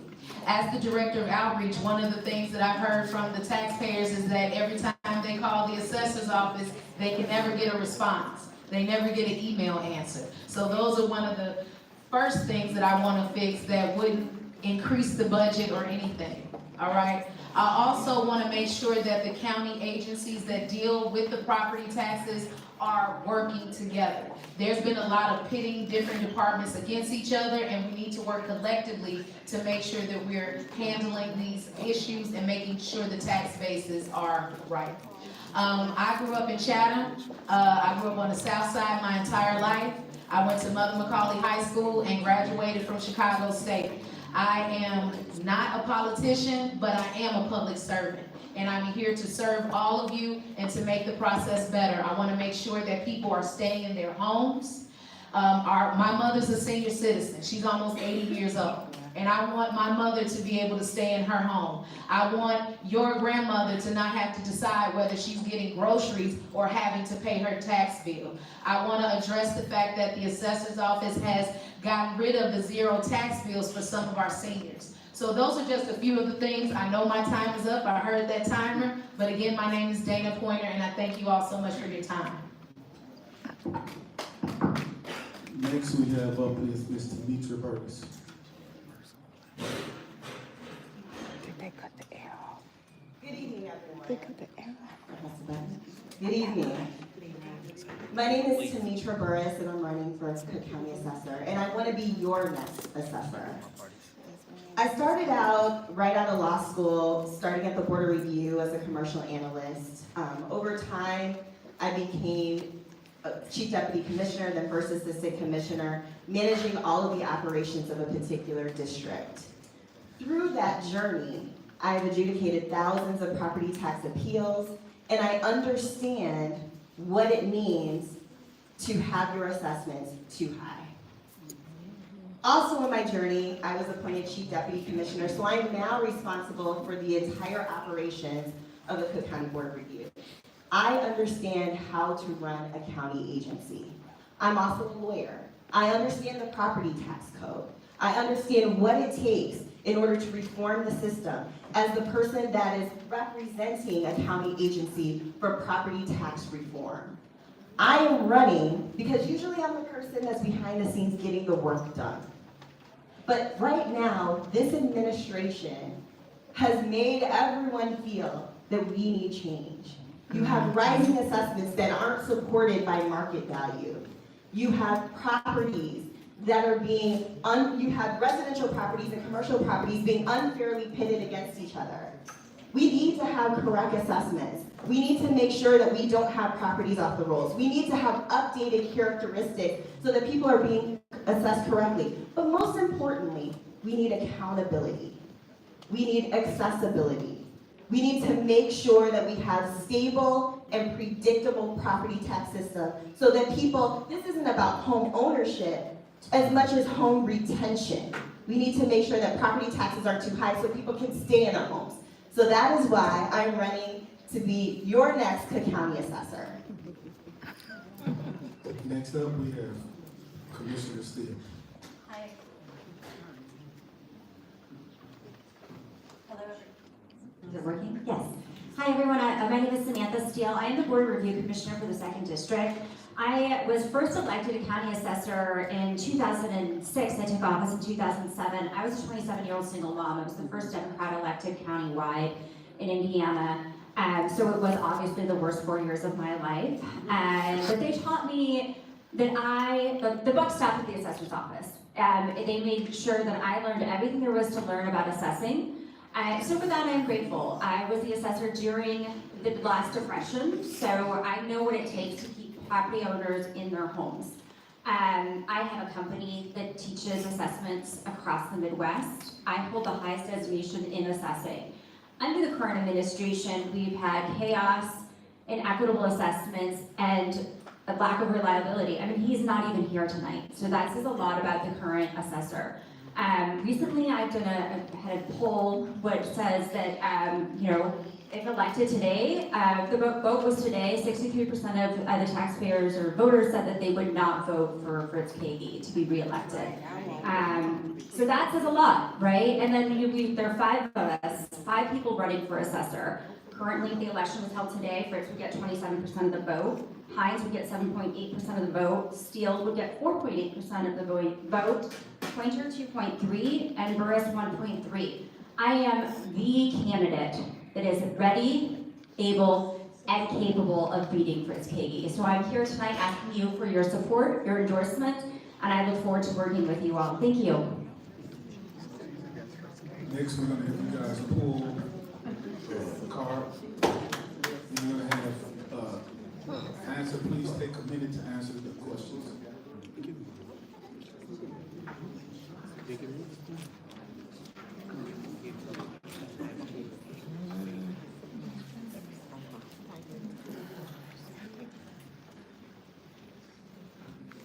So we're gonna start first with you, Ms. Pointer. Yes. What's the category? Vacancy, speculation, and land use. So vacancy, speculation, and land use. So, land banking and property speculation contributes to urban blight and disinvestment. Would you support a tax penalty for reclassification for chronically vacant commercial properties? And how would you distinguish between absentee speculation and true hardship? That's a great question. So over the years as an analyst, this is something that I've looked at often. There have been some people, businesses who have taken advantage of the vacancy. So just say they've been getting vacancy for 3, 4, 5 years and they're doing nothing to the property. They need to be asked, what is the highest and best use for this property? If you're not going to build this up to make sure revenue is coming in, then something needs to happen. So I definitely agree that yes, there should be some type of penalties or legislation to correct those issues, because those properties cannot just chronically be off the tax roll and there's no investment into the communities. So I think that needs to change, and I definitely do agree with change for that. All right. Thank you. Ms. Burris, what's your question?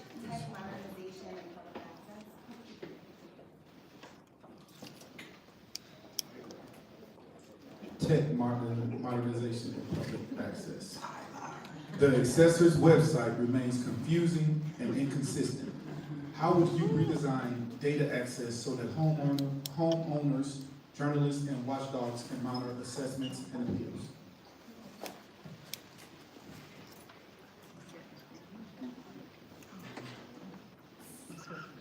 That's a very good question. So I think when you're talking about data modernization and transparency, I think that when you are looking at what data points were put into determining what a particular property valuation was, you need to make sure that all of that is clearly accessible through dashboards so people can monitor what are comparable properties to their property. Many times, the assessor, when you reassess, the assessor will give you kind of a list of properties that your property was compared to. But under this assessor, he's not looking by neighborhoods. He's doing broader, wide strokes when you're talking about property valuation and what is being compared to. And so you need to really dig down and be able to see what is going on in your individual neighborhood. We need to go back to that pinpointing. How far away is it from your property? What are the different characteristics? And all of that needs to be very transparent so you can see what adjustments was made to your said property versus another property that's being compared to in order to come to that valuation. Also, if it's commercial property, what data points went into creating that valuation for that commercial property? Was an appraisal reviewed? What data points were looked at for that? What comparables were used? So in order to really be transparent, everything that goes into making a decision for a particular property should be readily and easily accessible to a property owner so that they can see on its face. They don't have to guess what went into creating this property valuation. And as we know, the properties have been, the assessments have been extremely high. and not supported by market value. This is Dawn. I have transparency and valuation models. Transparency and valuation models. The assessor's office relies heavily on mass appraisal models. Will you commit to publishing the code, assumptions, and variables used in your modeling methodology? If not, how will you balance the trade secrets versus third-party contracts and the public's right to understand how their tax burden is determined? Okay, so I have a background in valuation. I do this work for county assessors across the country. And then, funny story, a couple of weeks ago, I asked the assessor's office for their model information for the North Townships that they sent out notices. And, you know, for an assessor that ran his campaign for 2 terms on transparency, he came back and said they wouldn't give it to me. And they said it was impossible to get. And I'm like, okay, so how did you actually mail that information to the taxpayers? Because they've received their notices, but you can't send it to the Board of Review. And so I have already started working on models. I hired a data scientist at the Board of Review, and he runs models to dictate where we have areas that need to appeal, so that I can reach out to those taxpayers. Because you know, you're working, you're busy, you have juggling kids, a job, if you're like me, 2 jobs. You don't have time to look to see if your assessment's correct. And you should be relying on your elected officials to make sure that your assessment is accurate. And so, yes, I would absolutely 100% pinpoint all of my data points. And I tell you right now, the assessor says that he doesn't. And he can't back up that math. I've tried to run it and it doesn't work. He also doesn't meet international standards. So the International Association of Assessing Officials have standards for what a good assessment is. And it's a coefficient of dispersion, and I'm gonna just get into the weeds a little bit. And basically it says that all the assessments are accurate. And that number is 15. His number in Thornton Township is 32. Way beyond. He's 50% over what he should be. So we should be worried. Thank you. The next question is for Ms. Pointer. Small businesses versus corporate real estate valuations. It says large commercial property owners often use appeals and legal firms to suppress their valuations, shifting the tax burden to small businesses and homeowners. Do you support placing a cap on the valuation reductions or appeal frequency for property above a certain threshold? Or do you believe that market competition should regulate these disparities?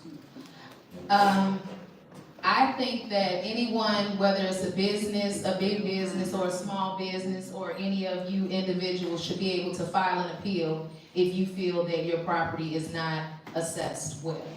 One of the major things is that the current assessor has continuously pitted the businesses against the homeowners. The Board of Review has constantly got backlash for making reductions to commercial properties, and it's not true and fair, okay?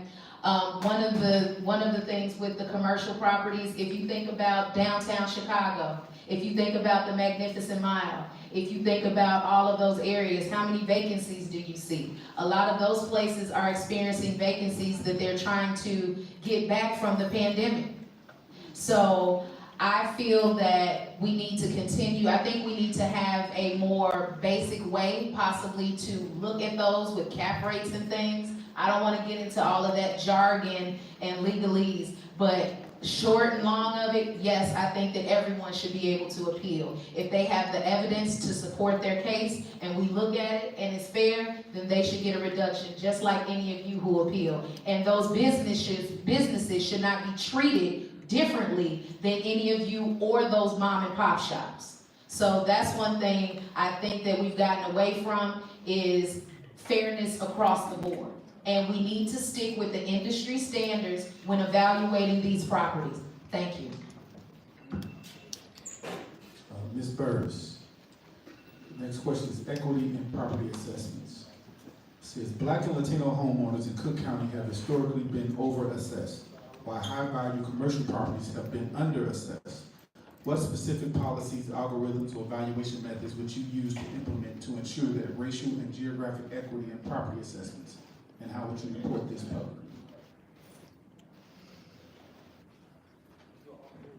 So there have been many studies that talk about the shift especially when it happens when people appeal. There is a narrative that those who appeal then shift the burden onto other property owners. But the real issue and the real question we should be asking is, why is there such a discrepancy between what your property value should be versus the value you get once you appeal? The key crux of the issue is you got to get those values right the first time. People shouldn't have to appeal. They should feel that their assessment and their values are fair and equitable the first time when the assessor assesses their property. If everyone in all neighborhoods, especially our communities and Black and brown communities, had fair and equitable assessments on the front end, then there wouldn't be a shift on the back end for anyone to have to appeal, whether it be commercial property owners, businesses, homeowners, anyone. There wouldn't be a shift because everyone's values would represent market value on the front end. And that's what we really need to start talking about. Why is there such an ability to reduce these values when you're looking at what the actual property is yielding, what the actual comparables in the neighborhood are? When you're looking at these comps that are in the neighborhood side by side, why isn't the land the same if you have the same square footage? Why isn't the property assessed the same if you have the exact same model as your neighbor? Those are the questions that need to be asked. Because if we get the assessments right on the front end, then you wouldn't have to worry about all these other things when you're talking about equity, because the equity starts with the assessor's office, and it would start with me as your assessor. All right. Commissioner Steele, appeals process and political access. It says, well-connected property owners often benefit from insiders guiding their assessment appeals. What concrete steps would you take to eliminate the political influence in the appeals process? Would you support automatic audits for properties receiving multiple consecutive reductions?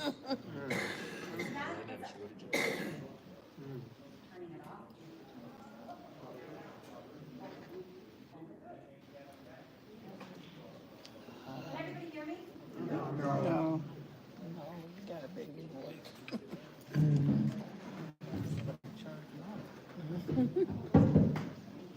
Sorry.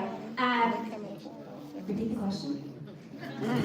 Well-connected property owners often benefit from insiders in guiding their assessments appeals.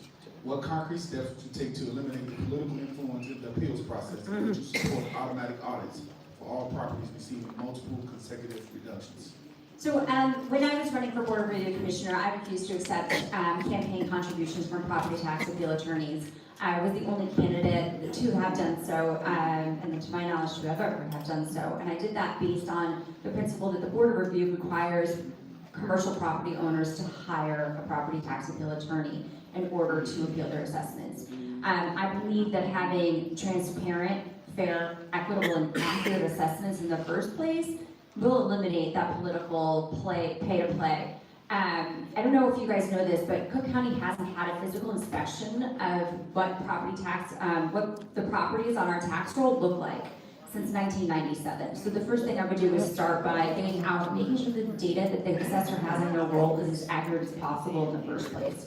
Then I would have an assessment manual online for everyone to be able to read and follow and understand how their assessment was calculated, so that you can see if someone's getting a favor or not, and you can hold that elected official, hopefully me, accountable. Thank you. Mrs. Pointer. Cook County faces increasing pension and service funding obligations. How would you balance the need to preserve an adequate tax base with the pressure to reduce property tax burdens for homeowners, especially in gentrifying or reassessed neighborhoods?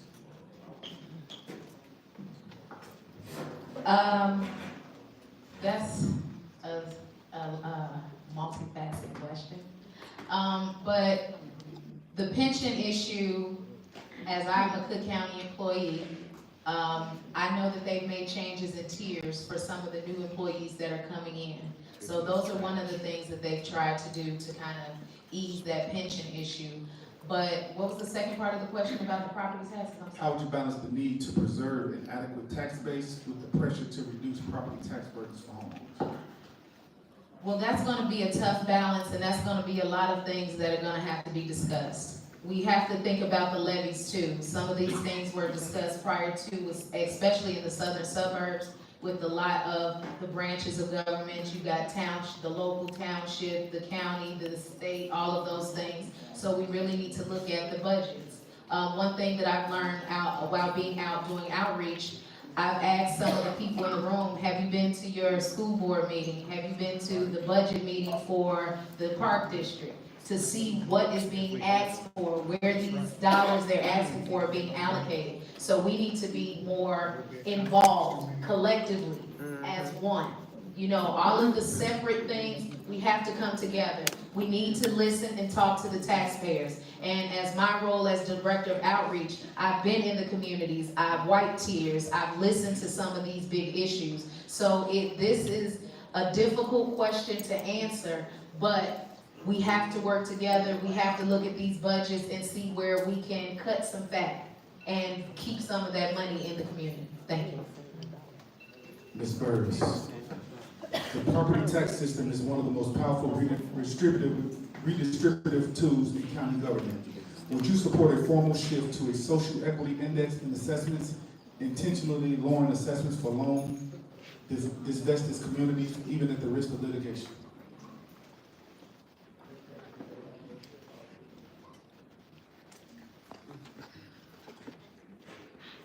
So I go back to my original point. You start with value. In communities that have been historically disinvested, the values are lower. You don't have the amenities. You don't have the sit-down restaurants in the communities. You don't have all of those things that are supporting the residential and commercial properties in those areas. So I would say that if you focus on the values and getting the values right, and you pinpoint down by neighborhoods, all of the other things will fall into place. Now, mind you, the property tax system is broken. We need to focus on a holistic approach to reforming the system as a whole. The fact that schools and all these other things are funded by property tax dollars is a difficult situation to be in. Where we can make changes by looking at programs for, different exemptions that are available. In traditionally disinvested communities, those are in opportunity zones. So if you have pinpointed, targeted property tax relief in areas that need it, and you focus on the values, then you will create a system that creates more equity across the board. You start with the values, and then you look and you pinpoint, you're talking about all the different things. When you're looking at two similarly situated homes, a person's exemptions that apply to them as an individual will potentially lower their property tax bill from their neighbor, even though the property values may be exactly the same. So I think you all get my point. You gotta start with that. What metrics would you use to measure fairness and accuracy in assessments during your term if elected? And will you commit to publishing that district by district equity audit each year? Absolutely, and that's something that I'm already doing as a Board Review Commissioner, Senator. I put out the Steele report after every session and send that out to our government colleagues and other community agencies. And I'm already looking at that. I referenced the COD where Fritz is supposed to be at 10 to 15 and he's at 30. The International Association of Assessing Officials already have standards out there. Every other jurisdiction across the country, aside from California, they are following those, and it's held accountable by their state agency. And if you look at Illinois code, most every other county has specific code that they follow for assessing, and then it takes out everyone except for a county of 3 million or more people, aka Cook County. So I would work diligently to make sure that the assessor's office follows the already proven standard operating procedures of assessment professionals. I teach that class. I have a designation in assessment administration. I had to take the test. My board review colleagues here, we were talking with the assessor's office not too long ago about the schedule. The schedule is making sure tax bills are on time, and that means when the assessor finishes with their work, they hand off that to us at the Board of Review, and his chief of staff, I asked, can I get a predictable schedule? And his chief of staff answered, oh, we can't do that. And I wanted to respond, and I let it go, but you actually can, and there's a formula for it, and it's on the test. So if you knew how to do your jobs, we would be able to better schedule our staff and help taxpayers with the appeal process. I just want to thank you guys for participating. This time we're going to have 1 minute, and we're going to start with you, Commissioner Steele, and go down the codes and tell why we should elect you as the next assessor of Cook County. Thank you so much, Senator, for having me, and thank you, Thornton Township. As I said before, I am the most qualified candidate who is running for assessor, even more qualified than the person who sits in that seat at this point in time. I have a proven track record and history of helping taxpayers. I know the work inside and out. I've done everything. And as a commissioner, we just won, in my district, we just won 4 NACO Awards, National Association of County Officials, with a staff of 40. So for the work that we're doing. So, we need change. We can't afford another 4 years of Fritz KD and Trump's taxes. And you need someone that has the experience and the ability, not just that, but the proven grit to get the job done. So I'm asking for your support as your next Cook County Assessor. Thank you.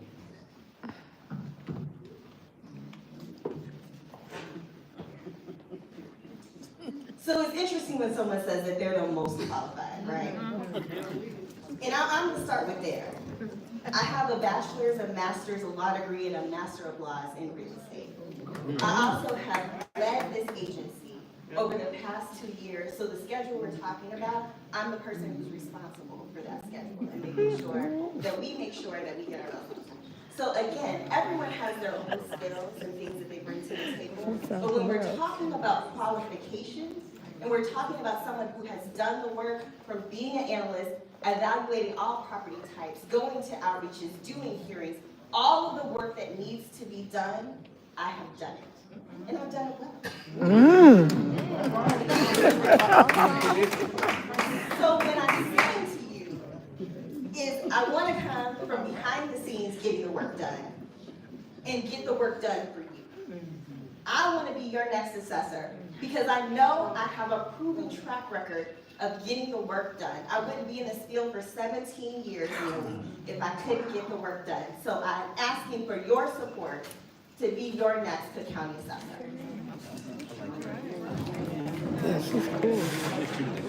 Thank you. First, I want to thank Senator Harris for allowing me to be here and the Democratic Party, and I'd like to echo that as well.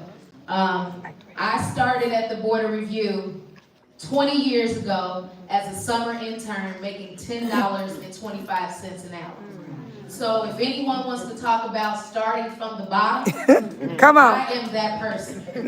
I came up, I became an analyst. I started as a residential analyst and I went on to analyze commercial, residential, and I am the lead condominium analyst at the Board of Review. So anything to do with condominiums, I'm your girl. All right. Also working as the director of outreach, having had all type of events across Cook County, Thornton Township, Bremen Township, Linwood. I've been all over and I've been in the community. People know my face because I've done that. People have called me on my cell in the office to get things done, and I've done that. I also am the only one that implemented a texting service for people who don't have access to laptops and desktops so that you all can file an appeal from your cell phone. No one else implemented that. So again, I am not a career politician, but I am a career public servant. And I have served and will continue to serve you all if you give me the opportunity as your Cook County Assessor. Thank you so much.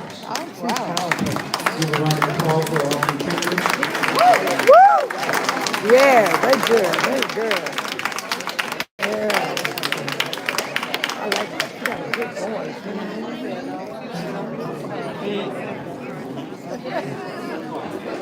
They need to say their name. I know that. From here. Right now back. They did good though. She can talk.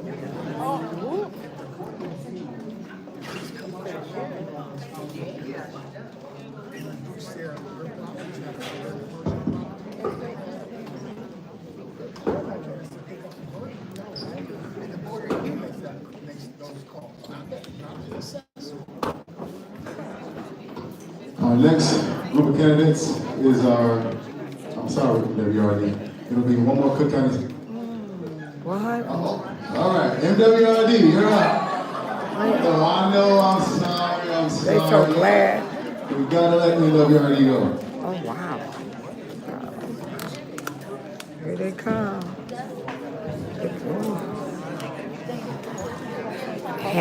Hang in there, people. It's a lot of them running.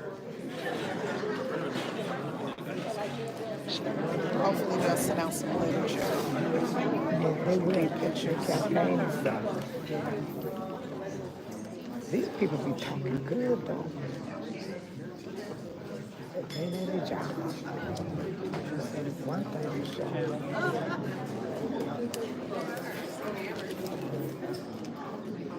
Oh, look at him. It's a lot of them. You can go sit on the end. Oh, that's too high up. Yeah. All right now. Go down the list, go down the line with 2 minutes. We're gonna make it 1 minute. 1 minute intro. Introduce yourself, the term that you're seeking, the 2 years, 6 years, and then we're gonna move accordingly. Pull a card, so that's proceed the process. Start with you, Mr. Davis. Good evening, everybody. My name is Cam Davis. I am running for your Metropolitan Water Reclamation District Commissioner to retain my 6-year seat. I want to thank Committeeman Harris, and I especially want to thank you all for being here tonight. Obviously, you care if you're turning out because you want to see who's running. You want to see who's there to protect you. I have been a Clean Water Act attorney for decades. I put myself through law school at night so I could protect our water. President Obama appointed me to help manage a $2 billion fund to protect Lake Michigan, our drinking water source and our pride, the pride of northeastern Illinois here. He did that because he knew I had a long career in public service, specifically to protect our water. I'm not running for any other office. I'm a public interest Clean Water Act attorney, the only one on the board. And that's why I'm running. I'm running because I understood a long time ago that if we all want to survive and thrive, we have to protect water for all of us. Thank you. Good evening, everyone. Thank Good you evening. so much for having me. And I'm recovering from a cold, so please forgive me if I cough. I'm Commissioner Ada Corral-Sepulveda, and I am running for re-election to my 6-year term at Metropolitan Water Reclamation District. I've been in this role for 4.5 years now, and I've had a really great opportunity to bring a lot of what I learned as a former municipal elected official. But what drove me to really start to think about the Water Reclamation District was 16 years ago. I was a single mom and a new homeowner, and I just moved into my home and I experienced flooding. This is something that happens to a lot of us all throughout the county. And for me at that point in time, I was not ready to pay for the expenses of rebuilding my basement, replacing furniture, and then my insurance premium went up. So I started working on really how I can bring resources to residents in my area, and that's how I got engaged with flood protection. Thank you, Senator Harris, and members of the Thornton Township Democratic Organization. My name is Beth McElroy-Kirkwood. I am a commissioner in the Metropolitan Water Reclamation District of Greater Chicago. I was appointed by Governor Pritzker in December, filling the spot of Mary Ann Staropoulos, and I'm grateful for his confidence and trust in me. I am seeking the 6-year term. I've been in public service all my life. I have held 5 elections, and I've been through 2 appointments, so this would be number 8 for me. So I feel like I've been doing this, that I would be a complete asset to the ticket. I'm in Orland Park. I'm also a committeeman with Committeeman Harris. I am Orland Township, being that I was appointed from Senator Mike Hastings. So I look forward to working with Senator Harris, and I'm just there 6 months, so I am learning everything, but I believe in protecting our water and building climate resilience. So please keep me in mind, and that's Beth McElroy Kirkwood. Thank you. Hi, I'm Sarah Burry. I'm running for the 2-year term. James and I thought we'd make it easy for you because we're the two running for the 2-year term. Everyone else is running for 6. I grew up in a house full of books. My mom was obsessed with them. My siblings and I fought over them. And sure enough, whenever my dad's garden was watered with the rain, so was our basement, and we lost all of our books and the literal foundation of our home. So I care about flooding, and as Ada said, I know that happens in a lot of other places in Cook County too. I'm an attorney. I studied environmental law in law school, and I've been protecting the environment ever since. I have over a decade of experience with nonprofits and government entities protecting the environment, particularly the water. While I was in law school, I also got a master's degree in global environmental politics because I also wanted to, that's what the alarm means, I guess. I also wanted to see things from the perspective of people. Yeah. Hi, everyone. James Janigan. I'm running with Sarah Burry for this 2-year seat. JJ for H2O. This is a weird name. This is really a challenge right now. There are so many rollbacks that we've all faced with science, with the environment, with healthcare, with ballot access, with basic things about our dignity. The latest in dignity are these rollbacks on the environmental protections that we have fought for 2 decades to make our families safe. I am running because we need to push back against those rollbacks. When the federal government wants to roll back, Illinois needs to stand up. So I'm standing up because it's not enough that I used to be a science reporter and a climate reporter for the Chicago Tribune. I need to do something. It's not enough that I'm an innovation and strategy consultant that helps companies to fix things when you don't have resources. I need to do something for you. I need to do something for us. Because the people that are paying the bill for these billionaires in Washington to roll back what affects all of us is you, it's here. And I'm here to be with you. Thank you. All right.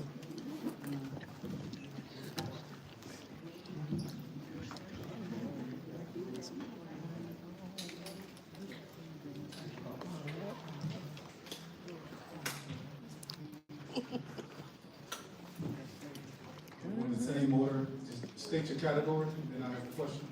We'll start with you, Mr. Davis. Regional and social focus. Regional and social equity focus. So, communities such as Robbins, Blue Islands, and parts of the south suburbs have faced repeated flooding events and limited access to remediation funding. What are the 3 most urgent steps you believe that the MWRD should take to protect these areas, and how would you advocate for prioritizing resources to address historic disinvestment? Thank you. Question is about equity and social equity focus. As commissioner, one of the very first things that I did was I wrote into our ordinances. In other words, I wrote into our law a recognition of disproportionately impacted areas. This had never existed in MWRD's ordinance history. There had never been any official recognition that some communities flood more than others. Now let me be really clear. Flooding isn't just some ponding that happens in your backyard. When flooding gets into your basement, I know, because it happened to our family when I was a kid. I remember having to go downstairs in the basement with my dad and help throw out moldy carpeting and things like that. It's a public health threat. It's a financial threat. Because it's a medical and public health threat, it costs you money. And there's an emotional threat too. When you lose keepsakes, family heirlooms, things that are precious to you because of flooding, you lose a part of you.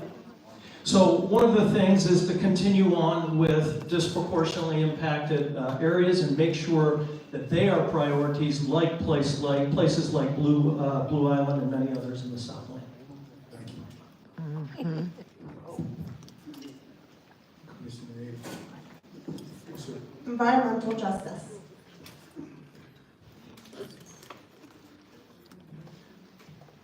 Many low-income neighborhoods and communities of color live near wastewater infrastructure and endure disproportionate pollution. How would you advance environmental justice, and can you name at least 2 policies or programs that you can advocate for to remediate legacy contamination or reduce new environmental burdens in these areas?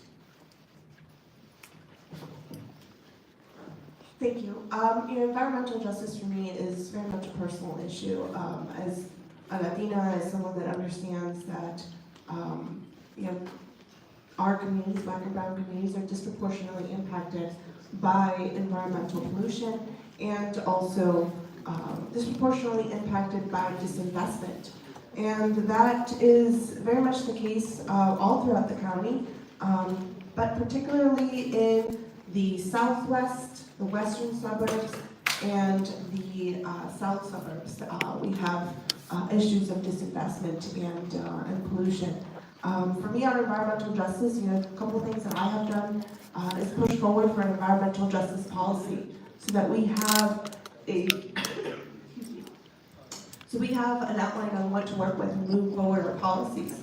In addition to that, we established our environmental justice division, which I pushed for to become a department. Just recently, I worked with the Belvian Woods Youth Ambassador Program to work on bringing jobs, because when our communities know how to lead better, we can make that change. Regional collaboration. Stormwater management often requires cooperation across municipal and county lines. What specific strategies would you use to strengthen the partnerships with local governments? We're waiting on Kiana Batcher. She's going to speak also. Municipalities that resist or are unwilling or unable to prioritize these investments. Thank you. Great question, Senator Harris. The Metropolitan Water Reclamation District. Kiana Batcher is running for 5th District Commissioner. She's sitting over there. We're waiting to hear from her. Preparing our region for the growing challenges of climate change. Climate change is increasing in the frequency of flooding throughout Illinois. One thing that we have been doing at MWRD, we just did our 36th project, and that was called Spencer Academy. And what we did was we did the riverable pavers in the back of the schoolyard where it was all asphalt. Completely redid it, and over at Spencer Academy, it holds 190,000 gallons of water, which is outstanding because then it alleviates the flooding of basements and in different waterways and unwanted spots with the flooding. So that's a huge, and it's our 36th, and we have 5 more to do by the end of the year. We're partnership with Open Lands, Chicago Public Schools, we're majority of them, Metropolitan Water Reclamation District, and the Department of Water Management when they're in the Chicago area. So talk about an outstanding program, and then the kids have the whole garden out in the backyard. Thank you so much. I have clean water and public health for $500. Substances like PFAS and forever chemicals increasingly detected in Illinois' waterway pose risk to human health. What is your policy position on regulating and mitigating PFAS contamination, and how would you balance enforcement with the economic interests of industries that discharge into our water system? So my policy on PFAS is PFAS bad.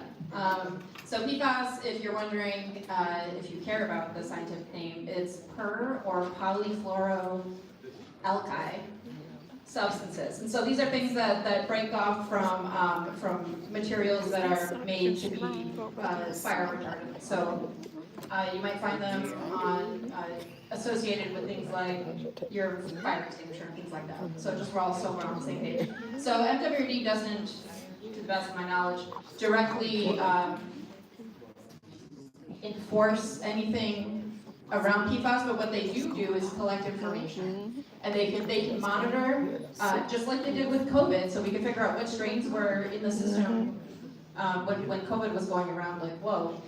They can monitor what levels of PFAS are in the system. This has become helpful because the MWRD used to have a program where they could give out essentially the product of our waste to places to help them grow things, and then they realized there was PFAS in it.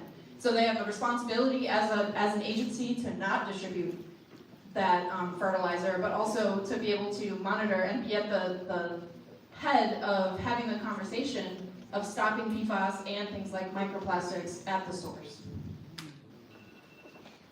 I heard that. Oh, I'm sorry.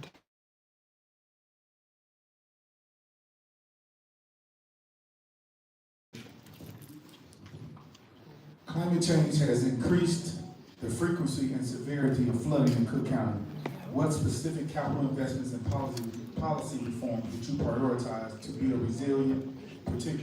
resilience, particularly in communities in the south suburbs that have historically been left behind due to flood mitigation efforts? Yeah, it's such a great question. It rains harder and it rains more when it rains now because the air is warmer, it holds more water until it doesn't. We spent $4 billion in the deep tunnel system, right? It's underneath this whole thing. If you imagine that as a 5-gallon bucket under this table, it should hold it, right? When I pour this rain into it. And the street's like a funnel. But our municipal sewers are like a soda straw. So I can pour this into the funnel, but it's still going to bottleneck up on top of that and pour out into our basements and out into our streets.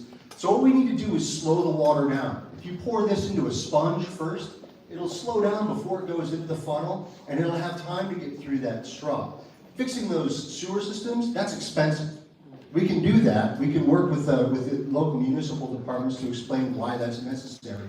But if we can build retention ponds, bioswales, plant natural grass, build water permeable pavement, those are sponges. And that slows that water down before it gets to the funnel of our streets. It keeps it out of our basements, keeps it out of our drinking water, keeps it out of our homes. Thank you. All right, now this is going to be a question for everyone. We're going to start here on the end and go back the opposite way.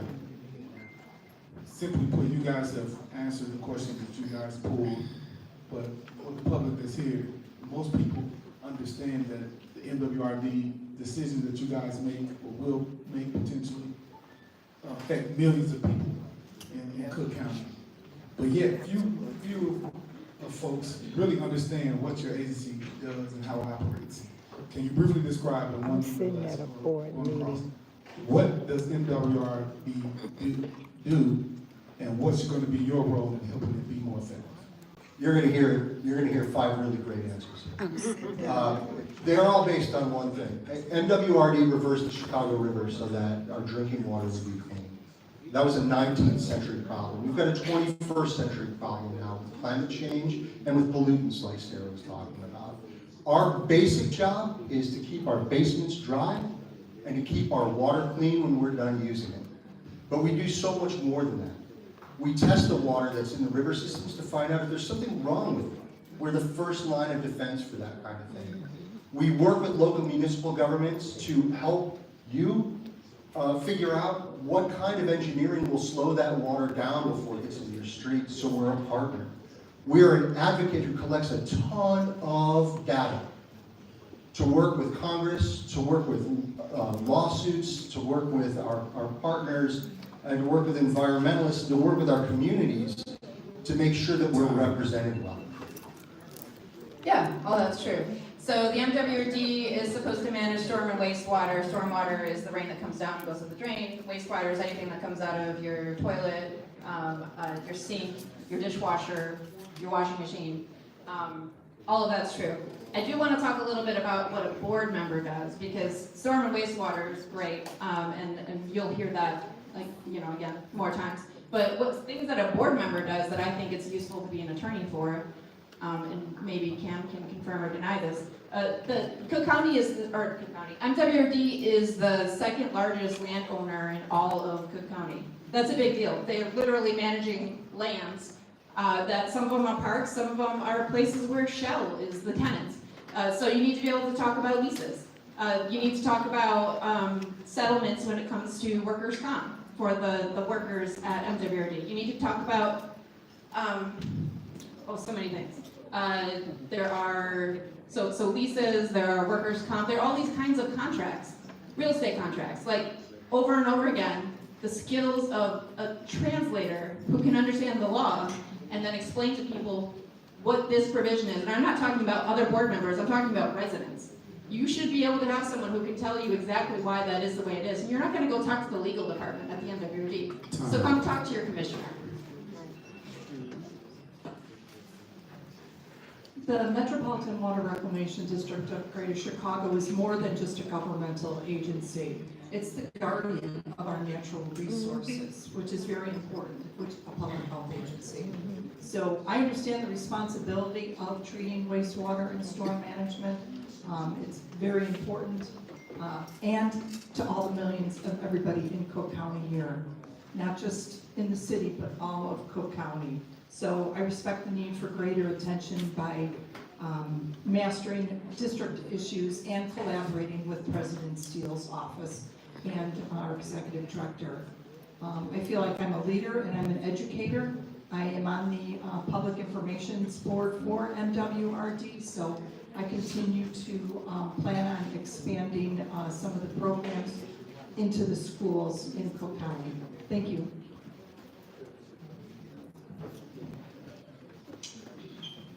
So we're a public health agency, and over 100 years ago, we had the great ingenuity to do something historic to protect the Chicago area from cholera outbreaks.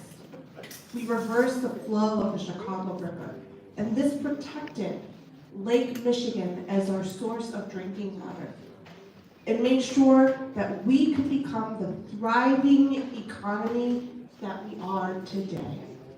Now we're facing another big problem, climate change, that is threatening our residential areas, it's threatening our commercial areas, and our industry.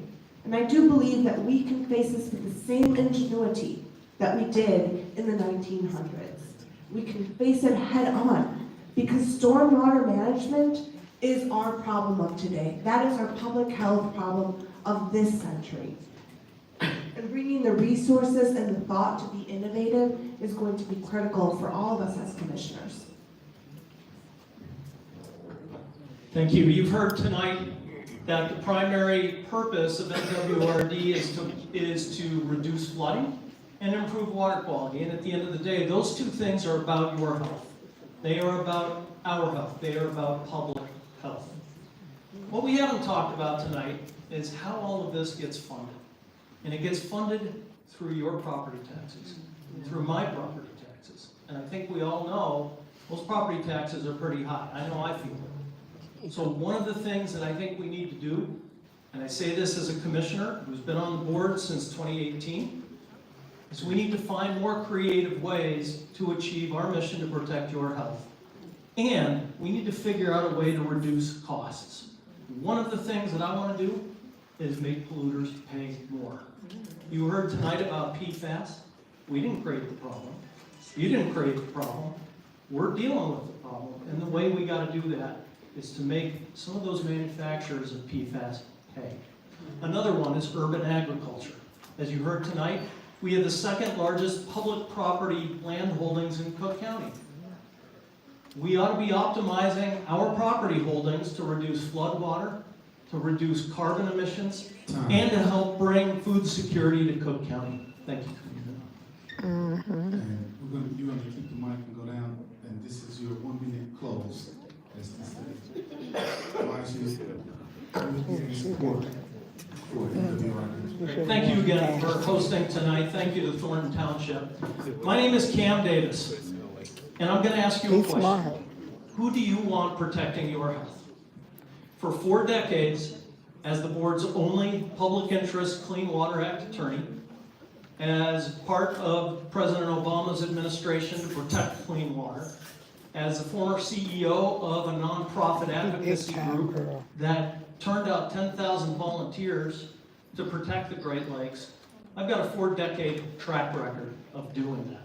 There's no hiding my agenda. My agenda is to protect all of our water. Who do you want protecting your water? I like that statement. Thank you. Oh, he good. 4.5 years ago, you all trusted me to run for commissioner and you supported me and I was successful in that. In the middle of the pandemic, I was elected to serve as commissioner for the Metropolitan Water Reclamation District. In the last 4.5 years, I've dedicated myself to pushing for good governance, making sure that our land use policy allows for more transparency, making sure that we are allocating and leveraging our dollars. We have used federal dollars, $35 million for flood protection and flood alleviation projects. I've also invested in community, whether it's the Vivian Woods Youth Ambassadors Program or one of the Monarch Festivals that I have. I'm very engaged in making sure that I'm reaching out to community and creating a sense of awareness of the resources and programs that we have. One learning point for me has been to increase also transparency in how we do our contracts and our intergovernmental agreements with our municipalities. That's something that I would like to continue to do with your support.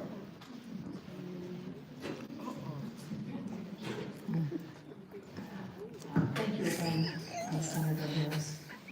My name is Beth McElroy Kirkwood. I am close by in Orland Township, being a committeeman with Senator Harris. I'm also chairman of Maureen Valley Community College. I'm in my 7th year there and my 3rd year as chair of the board. So I know what it's like to work on strategic planning, budgets, and working with human resources, finding a new executive director. We just put a new president in Maureen Valley. Anyway, so I have that experience. Our law department upstairs has over 30 attorneys. So we have attorneys, we have engineers, we have over 1,900 employees at MWRD. Wow. So I'm proud to be a part of it. I'm an educator and a leader, and I hope that I have Senator Harris's support. Thank you again. And any questions?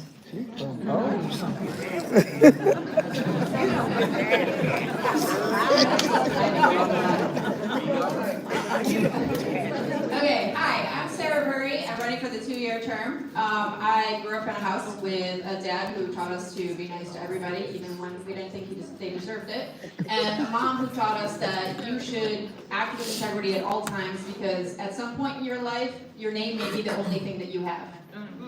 And so I want to talk a little bit about what's right and what's not right. I told you I had a master's degree in global environmental politics, and the thing that they taught us there was that communities know what they need best, and then you should listen to them and meet them where they are. So, some communities flood more. That's not right. Some communities have more climate resilience than other communities built up. That's not right. Remote comments have been discontinued, live ones, in the MWRD meetings. That's not right. That quiets the public voice, and that's not right. I met a resident in Thornton who had a problem with the blasting from the reservoir that's happening right now, and they didn't take her seriously when she complained, and I don't think that's right. So I'm asking you to support me so I can help make these things right. So that's Sarah Burry for the 2-year term. Thank you so much, and thank you, Senator. Yeah, thank you very much. Thank you, Senator. Thank you all for being here. My takeaway is that the less you know about how we clean up the water once we're done with it, the better you'll feel about everything else in your life.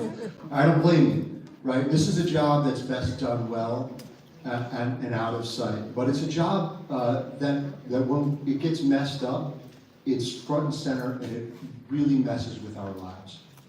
We absolutely need to be more present in rooms like this and talking to you about the problems that you're experiencing, because you know. What we should be able to do as board members and as representatives of the MWRD is to tell you what kind of engineering can help make that better, but the least we can be is is a good neighbor who listens to you and understands that when your basement floods, when your street floods, it's terrible. So my name's James Janiga. I'm running for the 2-year term alongside Sarah. One of us is gonna make it. We're flooding the zone. We're looking for your support. This is really important. This is the kind of thing that could be easily ignored at the bottom of your ticket, but there's nowhere to hide right now. So thank you. Oh, he did put it. Give a round of applause for the candidates. Yes, they were nice, all right.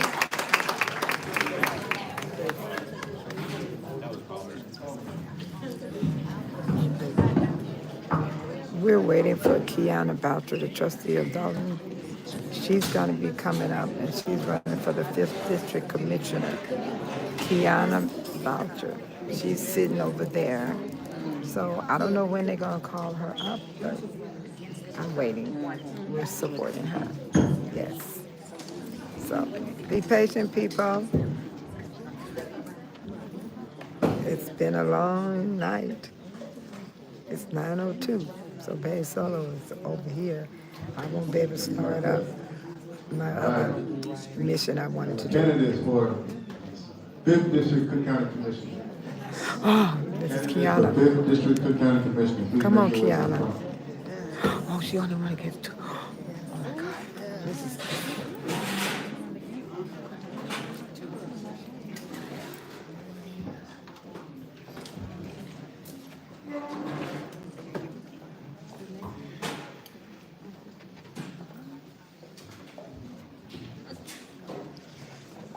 I'm at a very important board.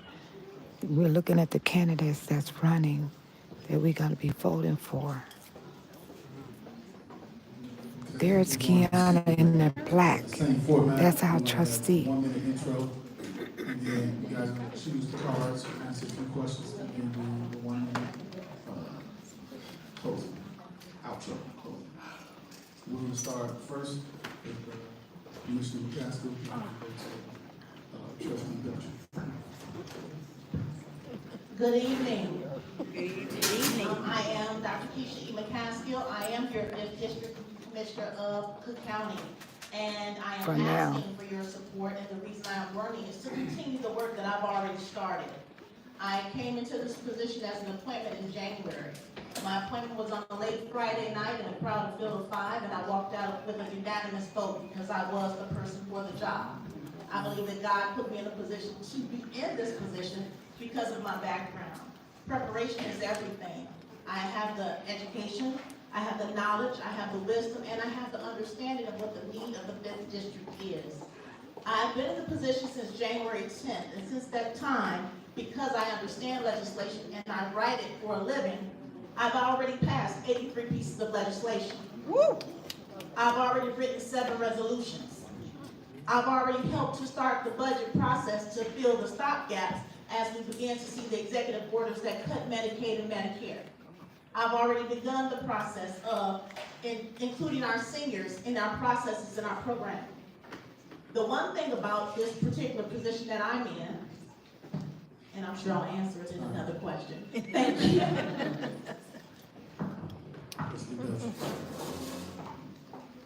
Good evening, everyone. I am Trustee Kiana Belcher, and I am here to gain your support for 5th District Cook County Commissioner. Yes!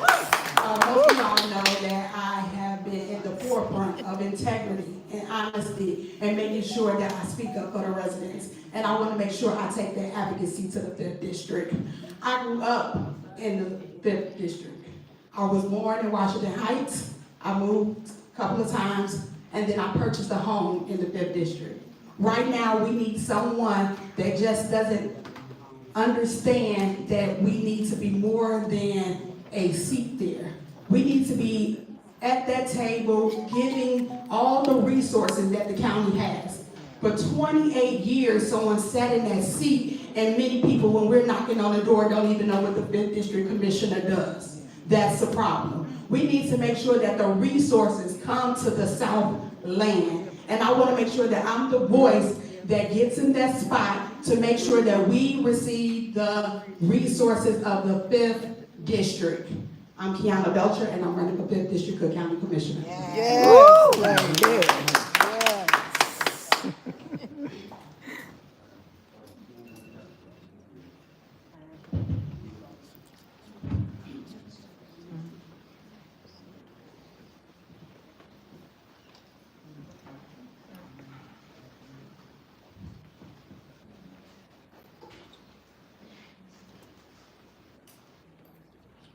So, you guys chose a topic, and once you tell me the topic, I have questions regarding those topics.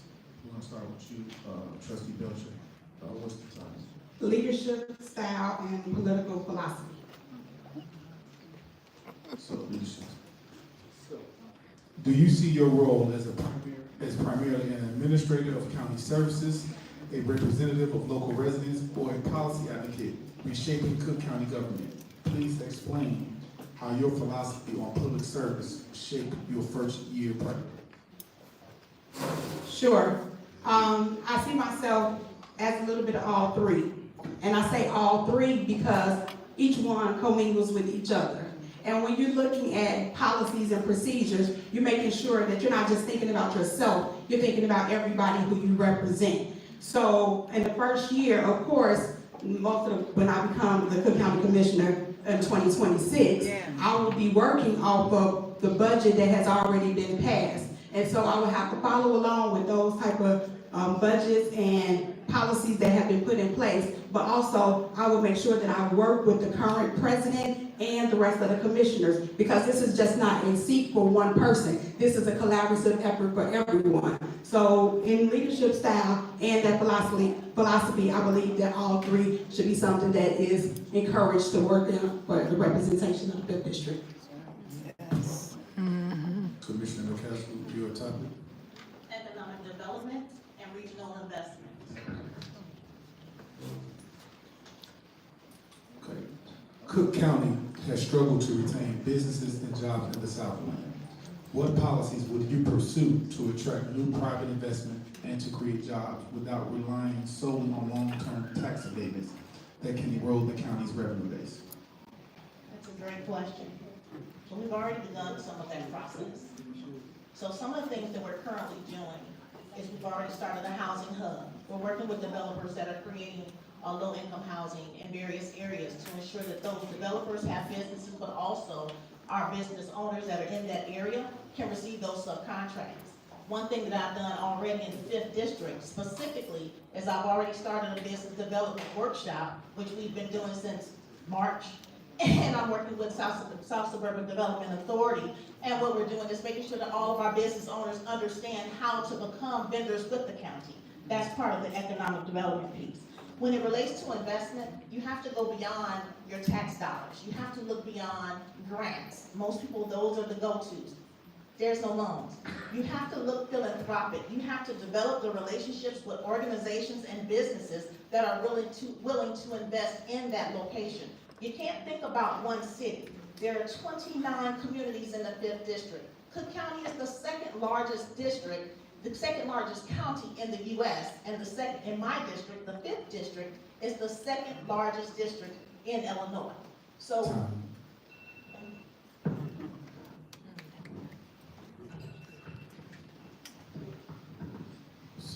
I'm going to ask the next couple questions I have here.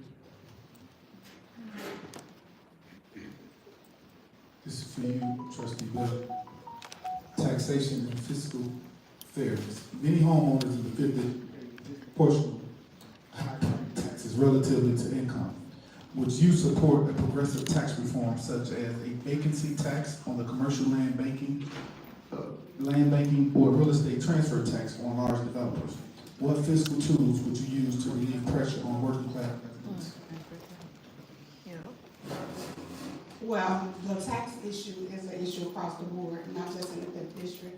So when you talk about what tools you use, you have to make sure that you're working with other entities to make sure that those issues are amongst everyone. When we talk about the vacancy of the tax, progressive, yes. Progressive meaning that not only are we evaluating those situations and those circumstances, you have to get down to the root of the problem of why you're making the decision that you're making. So I believe progressive is yes. Commissioner McCaskill. Cook County's 5th District overlaps with state, city, and township jurisdictions, which often create gaps or overlaps in services.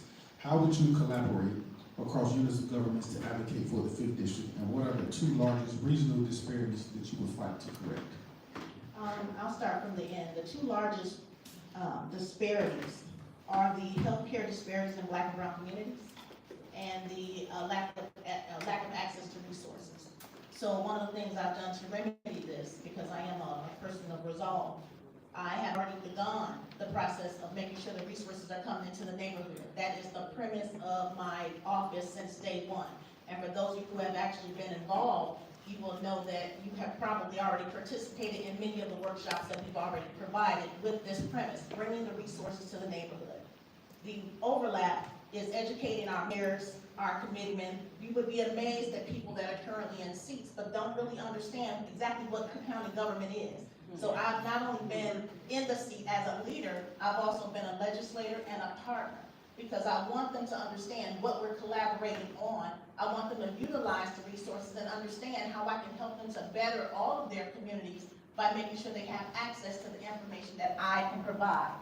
I would also like to add, a few seconds, that with regard to the business development side, I'm not only working with those that are in position, but also your business owners, your residents, your clergy. We've all come together on many times, and within my first 100 days, I had already met with all 29 of the leaders in my area, including. Next question.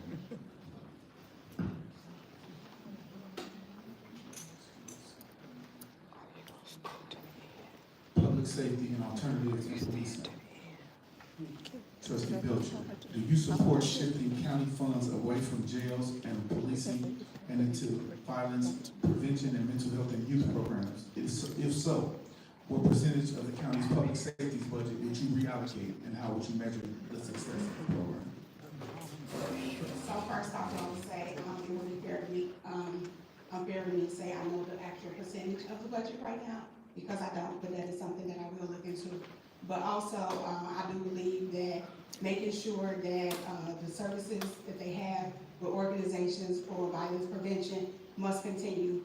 Violence is on the rise, so we have to make sure that we continue those resources. As I've knocked on doors and talked to several people, I would never take away from funding of the county in reference to the jails, because contrary to what we believe, those are people that are sitting there waiting to make their day in court. So I will continue to make sure that we can balance and find resources on both sides to make sure that you're not taking away from the jails, nor are you taking away from the services that's needed for gun violence prevention. These old applauses in the crowd, we're just trying to get the process. Affordable housing and displacement prevention, Commissioner McCaskill. The south side and south suburbs face rising rents, tax delinquency, and deteriorating housing stock. What policies would you advocate to preserve the affordable housing and stop displacement? And would you support public housing expansion or community land trusts to permanently secure housing access? The question that you asked is twofold. Much of what you're seeing right now with the cuts that are taking place federally, we're in a position now where we're actually putting in stop gaps. So that means that we won't be able to correct it all. Anyone tells you that, they're lying. I'll just tell you that straight out. I'm going to give it to you real. As the president continues to cut, we have to continue to find ways to sustain. And that's what we've been doing. So we're working with the state, we're working with those federal leaders that are in place to make sure that we can do some of those things.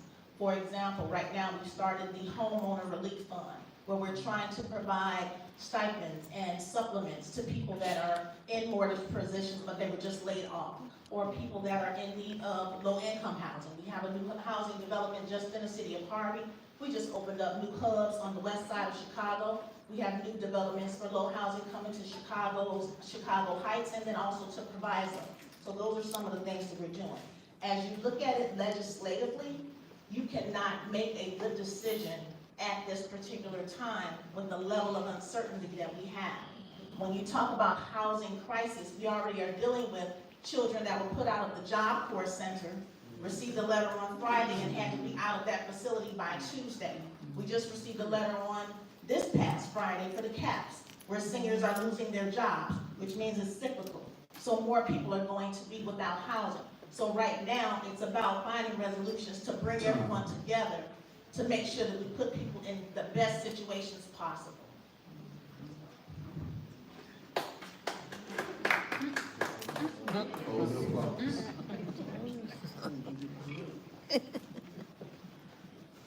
Ms. Belcher, for the next question is about public health, equity, and structural change. The 5th District has some of the worst public health outcomes in the county. High rates of chronic illness, trauma, and maternal mortality. Beyond just expanding clinical access, what policies would you introduce to address the social determinants of health, such as food deserts, housing instability, and environmental stress? With that particular question, you have to look at, we've talked about it several times for years that there is a lack of resources in healthcare in 5th District. But that lack of resources goes to the fact that we don't take preventative measures. We have to make sure that we're taking preventative measures in healthcare that will reduce the going into the hospital or diseases that happen. Sometimes many people are just afraid to go to the doctor, but being afraid to go to the doctor hinders us from resources in healthcare. So I would say in reference to that, bringing up policies to make sure that there's steady outreach, steady healthcare access, and also making sure that you're continually educating people on healthcare issues. Commissioner McCaskill, workforce development and educational access. What would your office do to expand job training, apprenticeships, and community college pathways for young people in the 5th District? Or what have you already done? And how would you ensure that the county contracts and development projects include enforceable local hiring standards? I hate to keep saying we already started, but we already started. Okay. So to be perfectly honest with you, we're already working with the colleges in the 5th District. So they have already begun our partnerships to make sure that people know what they actually have access to. We're working with the high schools to make sure that children know that they have an option and an alternative beyond just going to college. We're already working with the unions. I'm already working with the unions, and they know that we're looking for them to expand their apprenticeship program so that people can come in and be duly employed and qualified to take on those types of jobs. We're expanding that process by building training hubs. So we have one coming in the Southland, and that's going to be a training center specifically for people that want to go into actual trades and not actual college, which is fine. We're also looking at how we can begin this process at a much younger age. One of my concerns coming into this seat is that we're starting our processes, and the processes are good, but they're starting a little too late. We need to tap into our kids in the 8th grade and the 7th grade and make sure they understand that they're all alternatives. We need to find out what their interests are and begin to exploit. And exploit is not a bad word. We need to begin to exploit their interests. And until we do that, we're not going to see the movement that we need to see.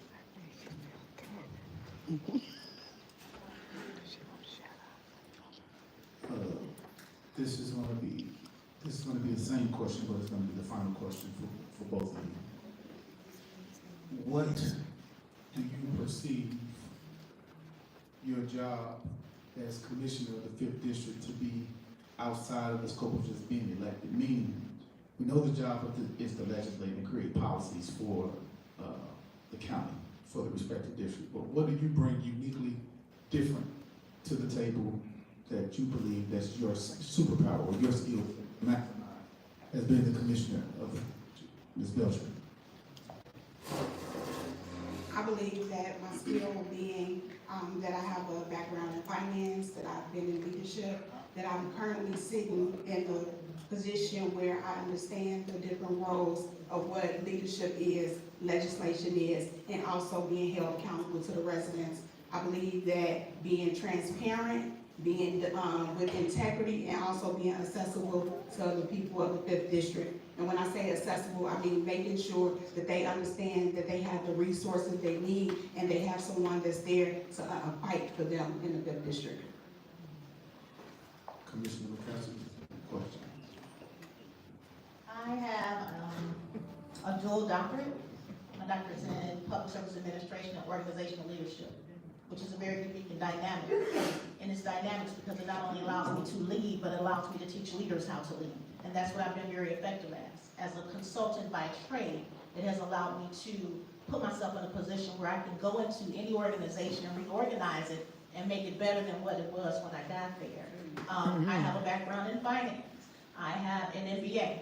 I have my certification in conflict resolution and mediation.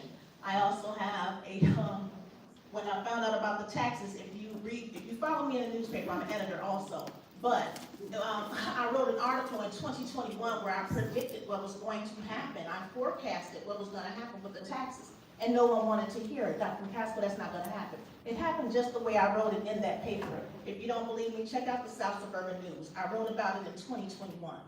So, and because of that, and no one was listening, I actually went and got my certification to become an assessor. I'm only one of 3 assessors in Thornton Township. There are only 3 of us, and I'm one. So I don't believe in just operating in the seat. I believe in operating with mastery and excellence. I'm not going to go from pillar to post. I have a longevity of creating legacies, and that is what you need. When you look at DCFS, I did the SACWIS system. You look at IDES, I'm one of the authors of the Job Corps system, Job IDES system. Dang. Oh my, shut up. So, thank you guys. We're gonna have Ms. Bilchuk, this is the closing session. We're gonna have your closing statements, and then on with you, Commissioner House to close. First off, I'd like to say thank you, committeeman, for allowing this opportunity. I am Juliana Stratton. As I stated before, I am running for 5th District Commissioner. I have been in the forefront of understanding what the residents need. I have also been the advocate to make sure that I am the voice for the residents, and I want to continue the advocacy in the 5th District. Many people have been appointed to seats and elected in seats, but I am going to be that person that is elected by the people. By the people. Yes. So I want to say, please vote for me, Juliana Stratton, March 17, 2026, as your next 5th District Commissioner. Absolutely. Yes. Yes. Absolutely. I would just like to start by saying that appointments are not bad because they always appoint the person that's best for the job. And that's what they did. What'd you say? When you look at what's currently going on in our federal, you have to understand what federal policy looks like. You can't get away from that. I have a proven track record, as I was stating earlier. If you look at any state agency, DCFS, I was one of the authors of the SACWIS system. That's the state automated child welfare information system, so we can track our babies so that when they don't get lost in the system, once they become foster children. I was one of the writers on the Illinois Job Link, which helps employers and employees connect, job seekers connect. I am one of the writers of the Ban the Box legislation. I was one of the original authors of that legislation, so I was writing that before I became elected to any seat. With regard to the people, that shows you my love and my commitment and my dedication to people. I have the knowledge, the understanding, and the wisdom to do the job and do it well. I've done things already that had not been done in this particular seat. I understand clearly that the job itself is legislation, policy, and budget, all of which I will do, and I will do well. But I also understand as a little girl from the city of Harvey, Illinois, since 1971, that our needs are bigger than that. So it's my responsibility to make sure that all of the communities receive resources, all of the communities receive what they're supposed to get. Thank you.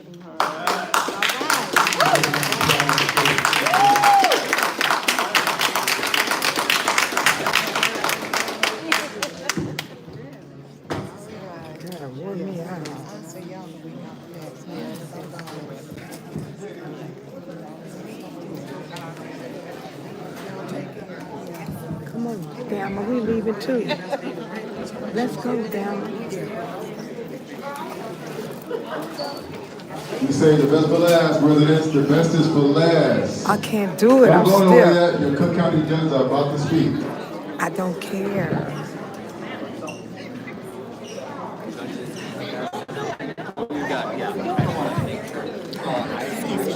Mm-hmm.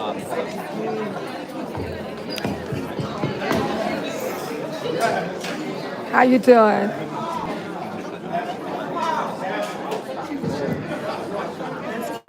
I'm gone too.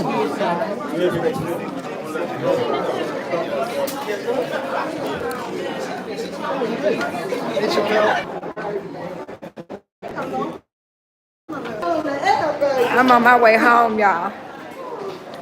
I came here to support Kiana. Good night. I'm out of here. Oops, Lord have mercy. This door's heavy. Ooh, the weather's nice. Yeah. Oh, I thought somebody was coming behind me. Judge of the 17th Sub-Circuit. Oh, yeah, I met her tonight. Oh, you got one already? All right, thank you. Yeah, I met her tonight. Oh my God, I'm heading home, people. I'm so delirious, I didn't know where I parked at. Okay, you have a good night, sir. All right, you as well. Oh my God. I couldn't even walk when I got up. I'm stiff as a board. Oh my God. I'm going home. I'm hungry. I'm ready to eat. I'm ready to have some food. I really am. Oh my God, I'm stiff as a board. I'm out of here. All right, people. Good night. Whew. I will see you guys later if y'all is still up, because I don't know if you guys gonna be still up. But Bae Solo is checking out. She's going to her car. Stiff as a board. I've been sitting a long time. I'll see y'all later if you're there. Bye.